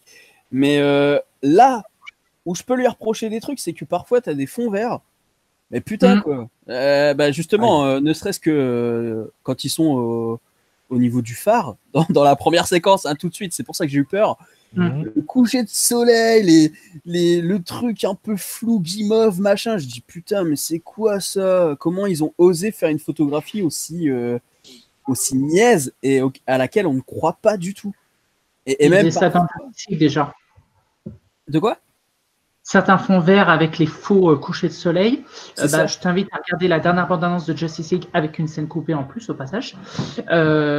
C'était exactement pareil. Le seul problème, c'est que ce que je voulais dire, c'est que ça soit un Justice League ou qui t'a tapé sur un blockbuster à 200 millions qui a des effets qui ont déjà vieilli au bout d'un an, Black Panther, la seule différence, c'est que quand tu as une vraie mise en scène derrière, et tu fais pas attention aux fonds verts qui sont dégueulasses. Oui, ça peut, oui, effectivement, ton attention est portée sur autre chose. Ouais, mais c'est surtout que la scène, enfin, on te présente directement comme c'est un peu, il y a un aspect conte de fées, c'est-à-dire on va te raconter un conte, c'est la princesse qui est sauvée par le gardien du phare, il tombe amoureux, et moi ça m'a pas gêné parce que dans le contexte, en fait, c'est tout à fait sa place. Oui, il y a un côté conte de fées qui fait que cet aspect un peu fake, même du phare, tu vois. Que moi, ça m'avait absolument pas gêné. Mais parfois, dans d'autres cas, je prends cet exemple-là, mais il y a d'autres exemples. À un moment, je sais plus, ils sont au bord de la falaise avant de sauter pour aller, voilà. Il y a l'arrière-plan. Je me dis putain, mais ultra fake. Et là, j'avais l'impression de voir les arrière-plans fake de Black Panther, en fait, tu vois. Qui peut un peu te faire sortir aussi du film, du coup. Et voilà, ça te fait totalement sortir du film. Tu vois, en fait, moi, à ce moment-là, je voyais les acteurs qui étaient dans un studio fond vert, quoi. Je voyais rien d'autre. Un peu comme un travelling circulaire qui est un mélange présent et passé en un seul mouvement de caméra. Mais je pense que le problème aussi, il vient du fait que ils n'ont pas réussi à composer l'image. Ils ont composé leur arrière-plan et ils ont composé leur image réelle avec les acteurs et ils n'ont pas réussi à assembler les deux. Et c'est un truc que j'avais retrouvé notamment dans Warcraft où je me disais putain, mais on le voit derrière que tout est, on voit l'endroit de séparation. C'est-à-dire que tu avais des rochers qui étaient un peu faits en carton-pâte et puis derrière tu avais tout qui était en numérique. Et en fait là c'est pareil. Il y a totalement une distanciation entre l'image factice qui est en fond vert et l'image réelle que représentent les acteurs. Donc évidemment que tu sors du film et que tu ne comprends pas ce que ça vient faire là quand tu vois qu'à côté tu as des trucs tu vois la maîtrise ailleurs en fait. Voilà, c'est ça Ouais. Tu te dis mais qu'est-ce que ça vient foutre là, quoi?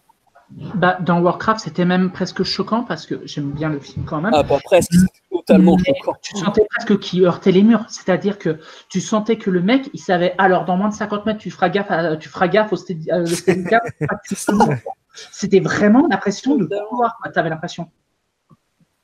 Et puis, Après, il y a au niveau de la photo, il y a quelque chose qui fait encore fake, c'est Black Manta. Qu'est-ce qui vient foutre là? On dirait un Power Rangers dans cet univers. Enfin, il n'a pas de cohérence en fait au niveau du chara design. Il n'a pas de cohérence dans le graphisme par rapport à l'ensemble de l'univers. Donc d'un coup, tu as l'impression que tu as Power Rangers qui débarque, alors que tout le long, tu n'avais que des trucs très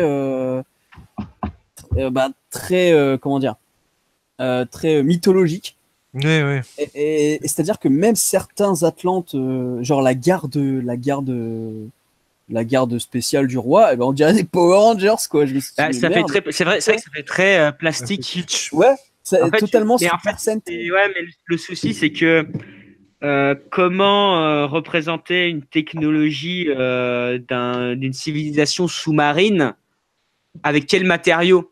Tu vois, est-ce qu'on fait à la mode corail, un peu comme dans Pirates des Caraïbes, ou on fait comme dans les comics, où c'est assez lisse, mais c'est compliqué à compliqué à montrer. Donc du coup, ils ont pris le choix de faire du plastique. Ça se voit que c'est du plastique. Mais regarde, ça manque de cohérence. C'est-à-dire que d'un côté, t'as Aquaman qui lui a une armure qui est plus vieille du coup que la technologie actuelle, vu que c'est une armure qui a déjà au moins 2000, 3000 ans. Et donc, du coup, je comprends pas. Tu as l'impression qu'il y a une régression au niveau des fringues. C'est un peu comme Star Wars où tu dis putain, les vaisseaux de la trilogie, tu as l'impression qu'ils sont moins modernes que ceux de la trilogie. Mais tu as la même chose de notre monde à nous. Par exemple, tu savais que les gens, comment ils étaient habillés au Moyen-Âge, bah, ce style-là est revenu ensuite dans les années 60-70. Oui. Donc là, là, on n'est pas dans une question de technologie, on est plutôt dans une question de mode, en fait. Et la mode, on sait très bien que c'est renouvelable à foison. Et du coup, quand c'est quelque chose qui revient, pourquoi pas? Mais quand tu as un univers dans un temps, à un instant T, dans un temps présent, que tu dis, OK, tout cet univers-là est cohérent, il a son design, il a ses couleurs, etc. Et puis d'un coup, tu sais pas pourquoi, il y a ces Power Rangers qui sont là. Ouais, je sais pas, les applis Power Rangers, ça te fait sortir un peu c'est pas la même chose parce que tu as les armures de Arthur et de Master qui sont faits pour du combat au corps à corps, à la fois hors de l'eau et sous l'eau. Et ceux qui sont en mode Power Rangers, ça se voit que c'est des troupes qui utilisent de la technologie en mode avec des flingues. Ouais, mais tu vois qu'ils ont beaucoup de TG, genre ils ont des flingues spéciaux qui tirent du plasma, ils ont des casques spéciaux qui fait que quand ils sont à l'extérieur, ils ont tout le temps de l'eau parce qu'ils sont pas habitués en fait à l'air extérieur. Et d'ailleurs, c'est compliqué parce que regarde, Mera, là encore, c'est incohérent. C'est-à-dire que Mera, elle a jamais été à la surface, mais elle arrive très bien à respirer, quoi. On ne le dit pas qu'elle a jamais été à la surface. Le sous-entend pas mal quand même, et puis on nous le montre. À quel moment elle dit, à quel moment on dit t'es jamais sorti de la surface, t'es jamais sorti. Dans une scène complète de Justice League. On n'a pas besoin de le savoir. Il suffit de voir comment de toute manière, elle sait manipuler l'eau, elle sait créer des bulles d'air sous l'eau, donc. Non, mais il y a quand même pas mal d'incohérences. Hein. Il y a même certains faux raccords, par exemple, tu vois. Il y a des faux raccords, clairement. Quand tu as les Power Rangers qui filent l'argent à Black Manta, l'argent, il est devant lui. Le plan d'après, tu as un plan large. L'argent est derrière lui. Tu sais pas comment il a fait. J'avais pas vu. Peut-être, j'avais pas vu. Mais après, pour revenir sur le look de Black Manta, moi, ça m'a pas gêné parce que c'est le look qu'il a dans les comics. Ouais. Bah ouais, mais après, là, dans ce cas-là, c'est le look des comics qui est un peu ridicule. Oui, mais moi, qui fonctionne mieux en comics qu'au cinéma. Voilà. Oui, c'est vrai. Après, moi, ça m'a pas.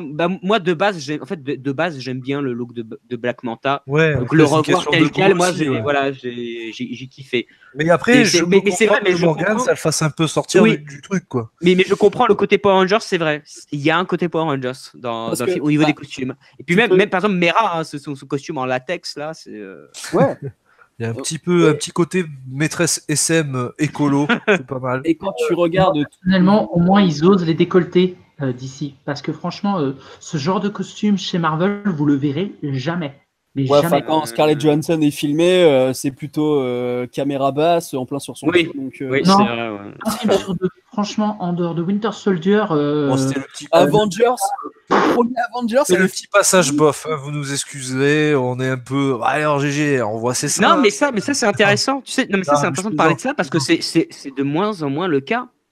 Vraiment, maintenant tu sais, comment dire, je m'étonne de dire ah tiens, par exemple le personnage féminin est habillé de manière sexy, on voit ses formes parce que j'ai l'impression que en fait j'en vois de moins Oui, en c'est moins un en fait peu, dans les ouais. Et films. dans Aquaman, on peut se le permettre parce que de la manière dont est représenté Aquaman, je peux te dire que tous les Ah homosexuels ouais. et les femmes hétéros, elles vont baver de ouf, quoi. C'est Ça, vrai c'est que- clair et pas net, que les quoi. femmes hétéros, je te le confirme.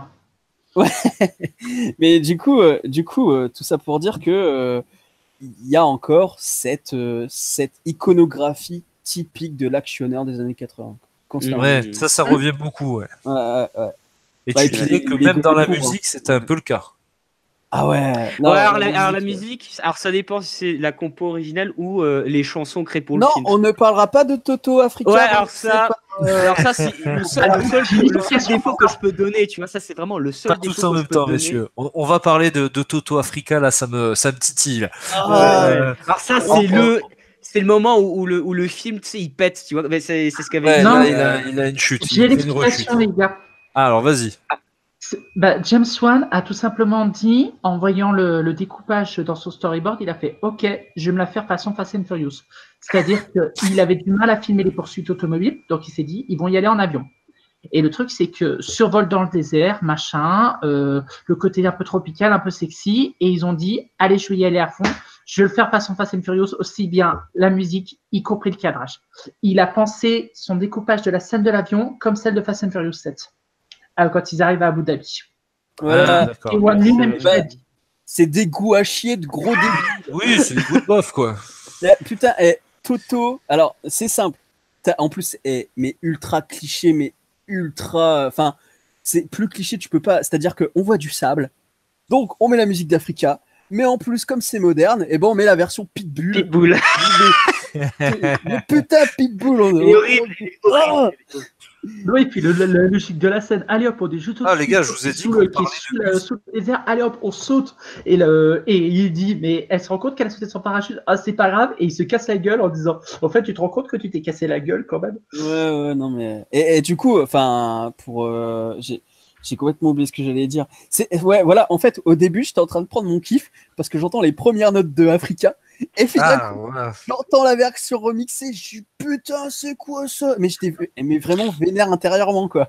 Ouais. Et cette chanson est dans l'album de la musique du film, hein, parce que Oui. je me suis téléchargé la Sur Spotify. le Elle y est. dommage de s'en passer, c'est Ah tellement. bah mais oui, ouais. ah bah oui, bien sûr. Ouais. Mais d'ailleurs, Non, mais toutes c'est- les mais- musiques mais- qui sont toutes les musiques préexistantes, c'est vraiment des choix qui sont pour les 14-15 ans, quoi. Ouais, non, c'est Space. Moi, je comprends pas. Moi, je comprends pas. Mais de Fast toute and manière, Furious, voilà, ouais, c'est- mais par exemple, toute Dis, la scène du désert, j'ai remarqué, c'est celle où ils sont en mode, t'as l'impression qu'il y a eu un relâchement, qu'ils sont allés. Ouais. Il y a plein de blagues dans cette scène-là. et Et même- c'est en mode limite, c'est Ils se trop. sont lâchés. Pas dans le bon T'as sens. l'impression que c'est du Indiana Jones, mais version un peu YOLO, tu vois. 4. Ouais, c'est ça. Mais justement, parce que comme on parle du désert et comme on parle de musique, la musique à ce moment-là, on dirait un free copyright sur YouTube. C'est genre genre musique rigolote, tu vois, en mode. Je crois qu'il y a même pas. J'ai l'album qui a un thème pour la scène du désert, quoi. Mais, Que je mais regarde. le thème de la scène du désert, c'est une musique lolilol pour les mecs qui font du podcast sur YouTube. Non, tout simplement, il a dû prendre une theme track et les mecs, ils se sont dit, wow, on n'a pas le temps, on n'a pas les thunes pour composer ça. Garde la theme track, c'est bon, ça passera. Ben ouais, mais tu n'utilises pas ces instruments-là. Et en termes de vraie musique, il y a quand même quelque chose ou pas? Ouais. Ouais, alors c'est. Moi, je l'ai réécouté. En fait, c'est le même gars qui avait fait la musique de Wonder Woman. D'accord. Et en fait, alors, il avait fait. Alors, en fait, ce mec, avant, je crois qu'il avait fait des trucs Est-ce que de tu as merde. son nom? Attends, je te le donne. Rupert, je sais plus quoi, Gregson il a un Williams. nom composé. Gregson Williams. Ouais, et ce mec, alors, j'avais fait des recherches sur lui. des recherches sur lui. Parce que c'était intéressant d'où il vient et comment il s'est retrouvé pour travailler chez DC. C'est parce qu'en fait, à la base, alors non, c'est pas Gregson Williams. C'est merde, il faut que je retrouve. Déjà, c'était le frère de Harry Gregson Williams. Donc, avant ok, d'avoir fait la d'accord, musique donc, des Shrek, il a surtout signé la BO de Metal Gear Solid 2 et 3. Voilà. Ouais, ok, donc ça fait partie de la même famille. Et c'est Rupert Gregson. Ouais, donc, je Mais retrouve un est-ce peu. qu'elles sont bien ces compositions? Alors, moi, Parce que je là, trouve vous que parliez dans le de film, en fait. poursuites, d'explosions, de combats de gladiateurs Mhm. sous l'eau. Eh Est-ce que ben, c'est on a des épique ou riffs de pas? guitare à chaque fois que le méchant apparaît, déjà. Comment? On a des riffs de guitare des riffs de guitare électrique à chaque fois que le méchant apparaît. C'est pas de la D'accord. guitare électrique, hein, je pense plutôt que c'est du synthé. Hein.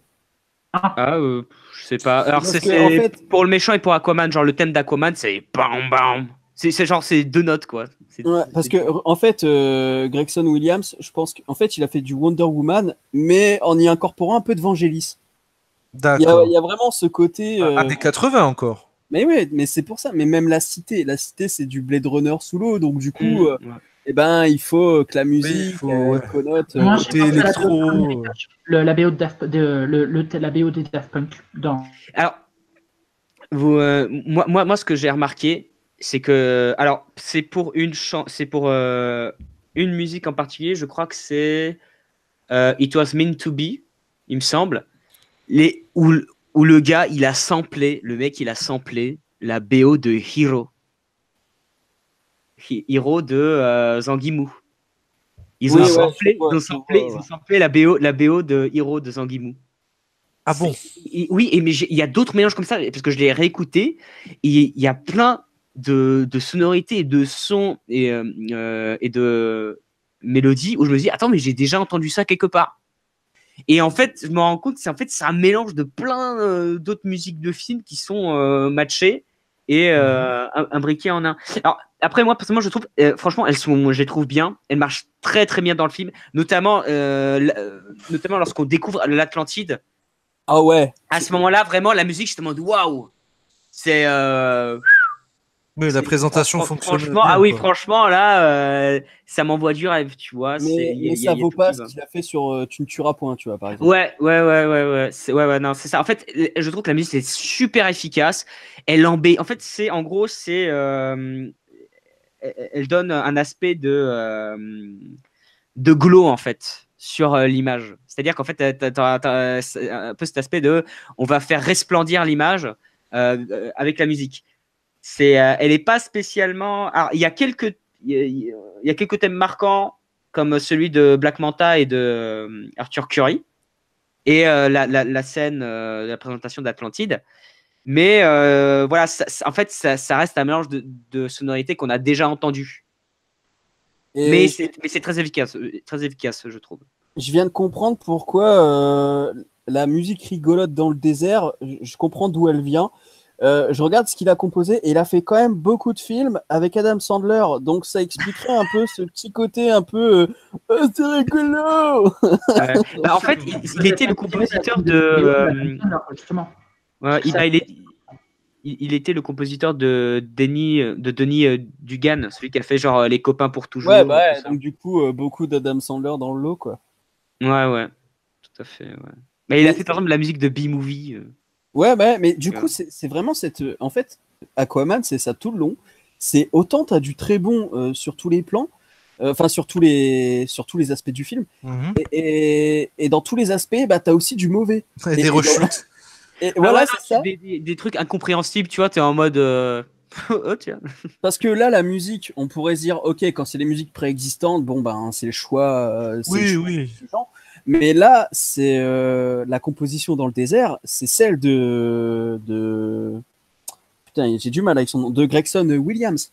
Donc, en fait, le gars, t'as l'impression qu'il a été pioché ça, mais complètement ailleurs. Ça n'a plus rien à voir avec tout l'ensemble de l'album, en fait, si on prend ça comme un album. Donc, j'ai vraiment pas compris. C'est très bizarre. Mais globalement, tu prends ton pied, quoi. Du même niveau que quand t'as Wonder Woman qui débarque qui sort de la tranchée pour aller défoncer. Oui, ouais, c'est ça. Par exemple, quand t'as Arthur Curry avec sa sort musique et autres, mais ça, alors ça, j'avais pas dit, mais il y a, j'ai failli lâcher une larme 3 fois pendant le film. T'as senti quelque chose couler le long de ta joue? Non mais oui, non mais c'est limite, c'est à la fin du film, j'ai senti un truc couler sur ma joue. Parce que Adam, faut savoir que sous ma vidéo, il a dit ouais, j'ai pas pleuré depuis au moins 5 ans, alors c'est tout à fait normal. Oui. Non mais moi, je pleure jamais. Adam, je pleure jamais, mec, je pleure jamais.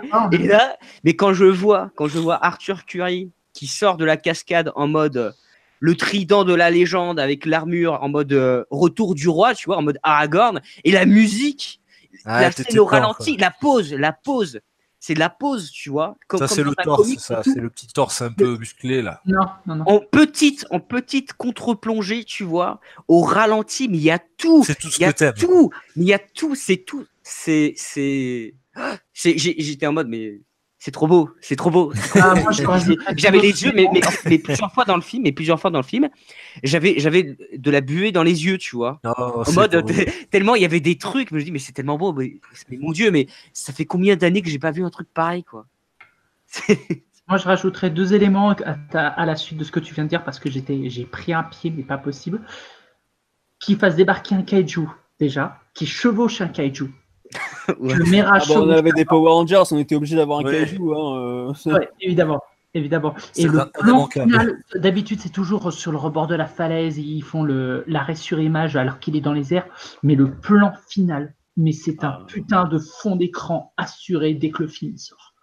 Mais c'est obligé, quoi. Il est sublime. Non, mais même, t'as plein de poses comme ça. Par exemple, quand t'as Aquaman qui braque son demi-frère, t'as ce plan de profil où t'as son demi-frère à genoux et t'as Aquaman, mais t'as l'impression qu'il fait 2 mètres de long, tu vois, genre avec son trident et avec ses jambes écartées et ses mains. La pose est waouh, quoi. C'est. Ah non, moi c'est pas vu le film en fait. T'as pas du tout ce ressenti là, Morgane? T'as vu Aquaman et la femme fontaine, tu sais, rien à voir. Pas mal cette version, m'intéresse. Mais si, non, c'est vrai que. Mais moi j'aime beaucoup tout ce qui est iconisation. C'est pour ça que je travaille sur Stallone en ce moment. C'est que pour moi, les années 80, il n'y a pas mieux dans l'iconisation. Et en plus de ça, évidemment, toute cette mythologie des années 80, en fait, je pense qu'on a bouclé la boucle. C'est-à-dire que cette mythologie des années 80, c'est une mythologie représentative que représentait l'Antiquité gréco-romaine. C'est comme ça qu'on représentait le corps. Donc, du coup, bouclée, tu vois, on en revient. Bravo, c'est beau. Mais ouais, mais de toute façon, là, tu vois, j'ai de la buée un petit peu, moi aussi. Mais on avait déjà bouclé la boucle avec 300, donc. Morgane, t'as oublié que entre la mythologie et l'adaptation des années 80, t'as également les adaptations en comics. Oui. Comme les nouveaux dieux. Oui. Par exemple, le super-héros, la figure du super-héros. Stanley disait, RIP, que les super-héros étaient les nouveaux mythes des temps modernes. Ah, totalement. Ah bah ouais, mais de toute façon, ça c'est un truc qu'on a remarqué. Bien sûr. Mais ouais, voilà. Moi, je pense que la boucle est bouclée. Je pense qu'on a fait le tour du mythe d'Aquaman, messieurs. Je vous propose de partir. Je peux rajouter quelque chose parce que alors vas-y. Parce que Adam, voilà, on va pouvoir reparler de cette question de l'arme. C'est que tu as quand même un truc, mais très très con. Il y a certaines choses qui sont assez connes, pas cohérentes quoi. Au début du film, t'as Nicole Kidman, Atlana, qui est là depuis environ 5 ans sur Terre. Environ 5 ans. Adam, c'est de quoi je parle à ce moment-là? Oui. Non, mais je vais te dire, encore. C'est-à-dire que elle doit s'en aller, et puis, elle est triste, machin. Elle pleure, elle regarde son gars, et elle lui dit quand je pleure, ça coule sur ma joue, alors que quand je suis dans l'eau, ça coule pas. Mais ça fait 5 ans qu'elle est sur Terre. Quand est-ce qu'elle allait jamais pleurer?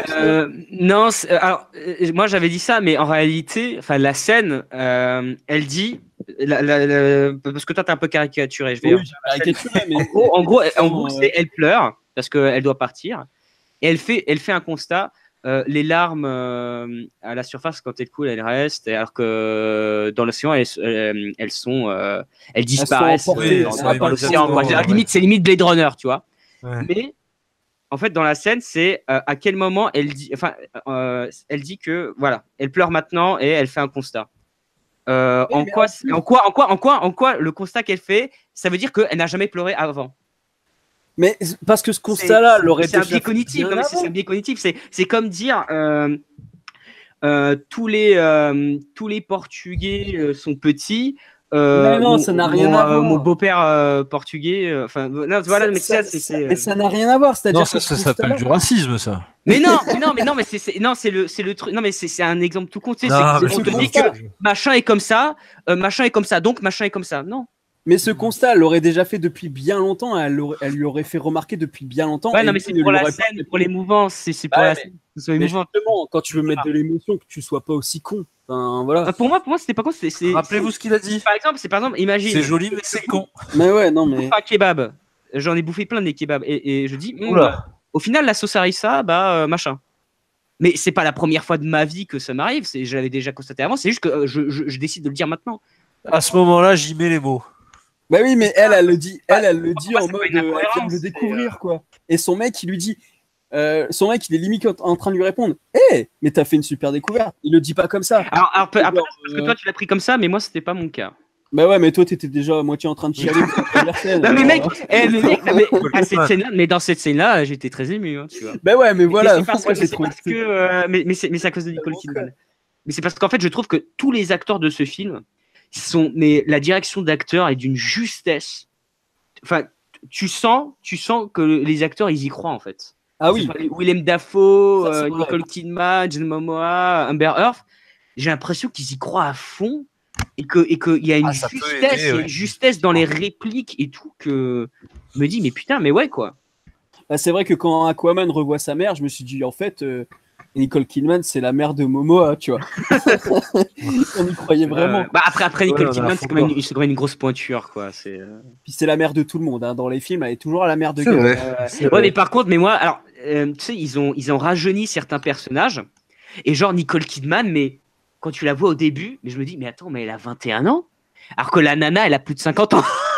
Oh, le chirurgien Elle a- aussi, peut-être. Ouais, voilà, c'est ce que j'allais Oui, dire. il y a ça. Non, mais mec, ça m'a choqué. Je vois Nicole Kidman, je fais oh, mais mon Dieu, on dirait qu'elle a 22 ans, mais c'est waouh quoi. Et c'est pareil pour Willem Dafoe. Quand t'as les scènes où il est avec le jeune, quand il est avec le jeune Aquaman, pareil, genre le rajeunissement de Willem Dafoe, je le trouve genre excellent. Et après, en plus, c'est trop parce que t'as l'impression qu'il a un petit côté asiatique. Alors, ça, c'est sa coupe de cheveux qui rend comme ça. Mais Ils ont tiré toute sa peau. Ouais, c'est ça, en fait. mais Moi, je quand même trouve un que peu moins bien franchement, fait que ceux de l'écrire Marvel parce que je suis désolé, les rajustements numériques en face, ils sont mais, parfaits. Il n'y a vraiment pas d'autre mot, quoi. Même dans une taube intersidérale comme Ant-Man et la Guêpe, je suis désolé, je revois, même si c'est le temps d'une minute ou deux, quand je revois Michelle Pfeiffer dans la C'est convaincant. c'est putain de bluffant, quoi.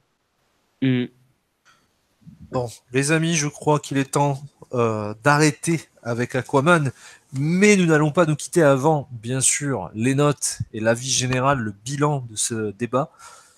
J'ai envie de laisser la parole à l'émotif de ce débat, Adam. Ta conclusion, même si on a compris que tu avais j'ai hâte d'avoir ta note. Mais c'est drôle parce que moi j'en attendais rien. Parce qu'en fait j'étais arrivé à un point où d'ici je suis en mode je m'en fous maintenant, tu vois. Et j'en attendais vraiment rien et le film m'a tellement conquis et j'ai besoin de le revoir une seconde fois. Peut-être que mon point de vue changera, c'est possible. Hein. Mais je pense que mon appréciation du film sera la même que comme j'ai avec Man of Steel. Avec Man of Steel, à chaque fois que je le revois, bah, je l'aime encore plus, tu vois. Alors, peut-être qu'avec Aquaman, ça sera différent, mais je pense que ça sera pareil, tu vois. Donc, il peut en prendre le chemin, quoi, en tout cas. Ouais, donc c'est... j'ai adoré, j'ai adoré. Et, on l'a senti, oui, effectivement. Et je vais lui... j'allais partir sur un 20, mais faut pas déconner quand même. Faut pas déconner. J'ai encore jamais donné de 20. Moi, et je me mets dis, non, 19,99. Ouais, voilà, donc 19,7. Oh là là, oui, d'accord. Donc, la seule fois où j'ai mis une note aussi haute, c'était pour BVS où j'avais mis 19,5. Tu vois. Il est dingue. Donc, il est plus à Aquaman que BVS. Ok, je retiens. Ouais, mais parce que alors BVS a failli me faire chialer genre 2 fois. Il y avait pas Alors que Aquaman c'est 3 fois donc. Donc le 0. Ça va être quoi pour Aquaman 2 alors? Ah mais franchement moi j'ai pas envie qu'il y ait d'Aquaman 2. Genre Aquaman tout seul comme ça moi ça me suffit. Ça te suffit amplement. Tu le remettras en boucle. C'est bon. Pas besoin de plus. Philippe. Bah écoute, j'essaie de rester par rapport à l'ami Adam, j'essaie de rester plus tempéré, de temporiser un petit peu, même si j'ai pris un calme. monstre lors de ma séance, ça je le cache vraiment pas. Comme je l'ai dit au début, j'ai eu ce que j'attendais, même plus que ce que j'espérais. Peut-être pas au niveau du scénario, je comprends. Je partirais sur un 16, franchement. Oui, bon, ça va, c'est une bonne note. On sent que tu as apprécié toi aussi ton moment, oui. Oui, tout à fait. Et Morgane? Bah, moi aussi, j'ai apprécié. C'était beau, mais c'était con. Qu'est-ce que ça donne en note? J'ai apprécié mon moment, mais voilà, il y a quand même des moments où je me suis dit, putain, on se fout un peu de ma gueule. Toto Africa, Pitbull, les fonds mais verts. ça, déjà, Toto Africa par Pitbull, bah, tu perds déjà 5 points. Hein, non, mais enfin, voilà, c'est beau, mais c'est con. Et donc, du coup, je lui mettrais 14, parce que j'ai quand même kiffé mon moment. Oui, quoi. oui. Donc voilà, un petit 14 sur 20. Un bon plaisir, conscient quand même de ce que tu as vu aussi, quoi. Exactement. Pour les 2 notes de plus, ça doit être mon amour pour Amber Heard, alors je pense. Donc, on est d'accord qu'on est sur un 19,7, un 16 et un 14. Tout à fait. Eh ben, on est bon, bravo messieurs. Applaudissez-vous, bravo. Je vous félicite. Après, j'ai pas vu le film, donc c'est vrai que je peux fantasmer en fait ce qu'aurait pu être Aquaman. On a parlé des années 80, tu as beaucoup insisté là-dessus, Morgane, et c'est super parce que ça permet de comprendre un petit peu comment ça a été fait. Un héros des années 80 qui aurait pu, je pense, dans les années 80 être choisi comme bien blond et blanc, en tout cas bien arien, j'ai envie de dire, avec un petit accent autrichien. Vous l'aurez compris. Et une grosse J'aurais bien vu, en termes de carrure, Schwarzenegger nous faire un bon accord. Ah ouais, mais franchement, à l'époque, Schwarzy jeune, il aurait pu faire Aquaman, tu vois. Et puis Ocean Master, ça aurait été Stallone. Et là, on aurait mec, ça aurait été énorme. Là, moi, c'est un 20 sur 20 et je chiale et j'ai de la buée sur les lunettes. Là, c'est direct. On va pour le moment lui laisser le petit rôle qu'on s'est permis de lui donner dans notre émission, c'est d'annoncer comment venir participer à la table ronde. C'est un des meilleurs lancements de Schwarzenegger, les gars, je vous en remercie. Merci. Sauf s'il y a Expendables 4. Attends, ça va se faire. Ne nous fais pas peur. Ça va se faire. Ce sera que avec des meufs, celui-là, en fait. Super. Mais après, c'est pareil. Enfin, regarde. Stallone disait après Rocky, j'en fais plus. Oui, d'accord. Tant que la machine, elle marche. Pour Creed 2, il a dit après Creed 2, j'arrête. Bien sûr. Rambo, il a dit après John Rambo, j'arrête. Il y en a un 5 cette année ou l'année prochaine. C'est enfoiré, là. Bon, je vais arrêter en clôturant ce débat. C'était donc la table ronde sur Aquaman. On espère que ça vous a plu. Qu'est-ce que vous avez pensé de ce film? Est-ce que c'est beau et con ou au contraire vous avez eu de la buée sur vos lunettes? N'hésitez pas à nous laisser un commentaire. Merci de nous suivre. Merci messieurs d'être venus encore une fois nous consacrer du temps pour pouvoir échanger sur du cinéma. Merci à toi Morgane. Merci à toi aussi de m'avoir invité. Merci. Toute la table ronde. Avec plaisir. Vous êtes les bienvenus. Merci Philippe également. Je t'en prie. Et bien sûr, notre Aquaman à nous, Adam. Merci à toi. De rien, c'est toujours un plaisir. Écoute, on se revoit, messieurs, pour de prochains débats. Merci encore une fois de nous avoir écoutés. N'hésitez pas, j'insiste beaucoup, mais dites-nous ce que vous avez pensé du film, quelle note vous auriez pu lui mettre. On est preneurs, ça nous intéresse toujours. Et on vous dit à bientôt pour de prochains débats. Ciao, ciao, jeunes gens. Ciao. C'est ciao en En Atlante. En Atlante. Mm.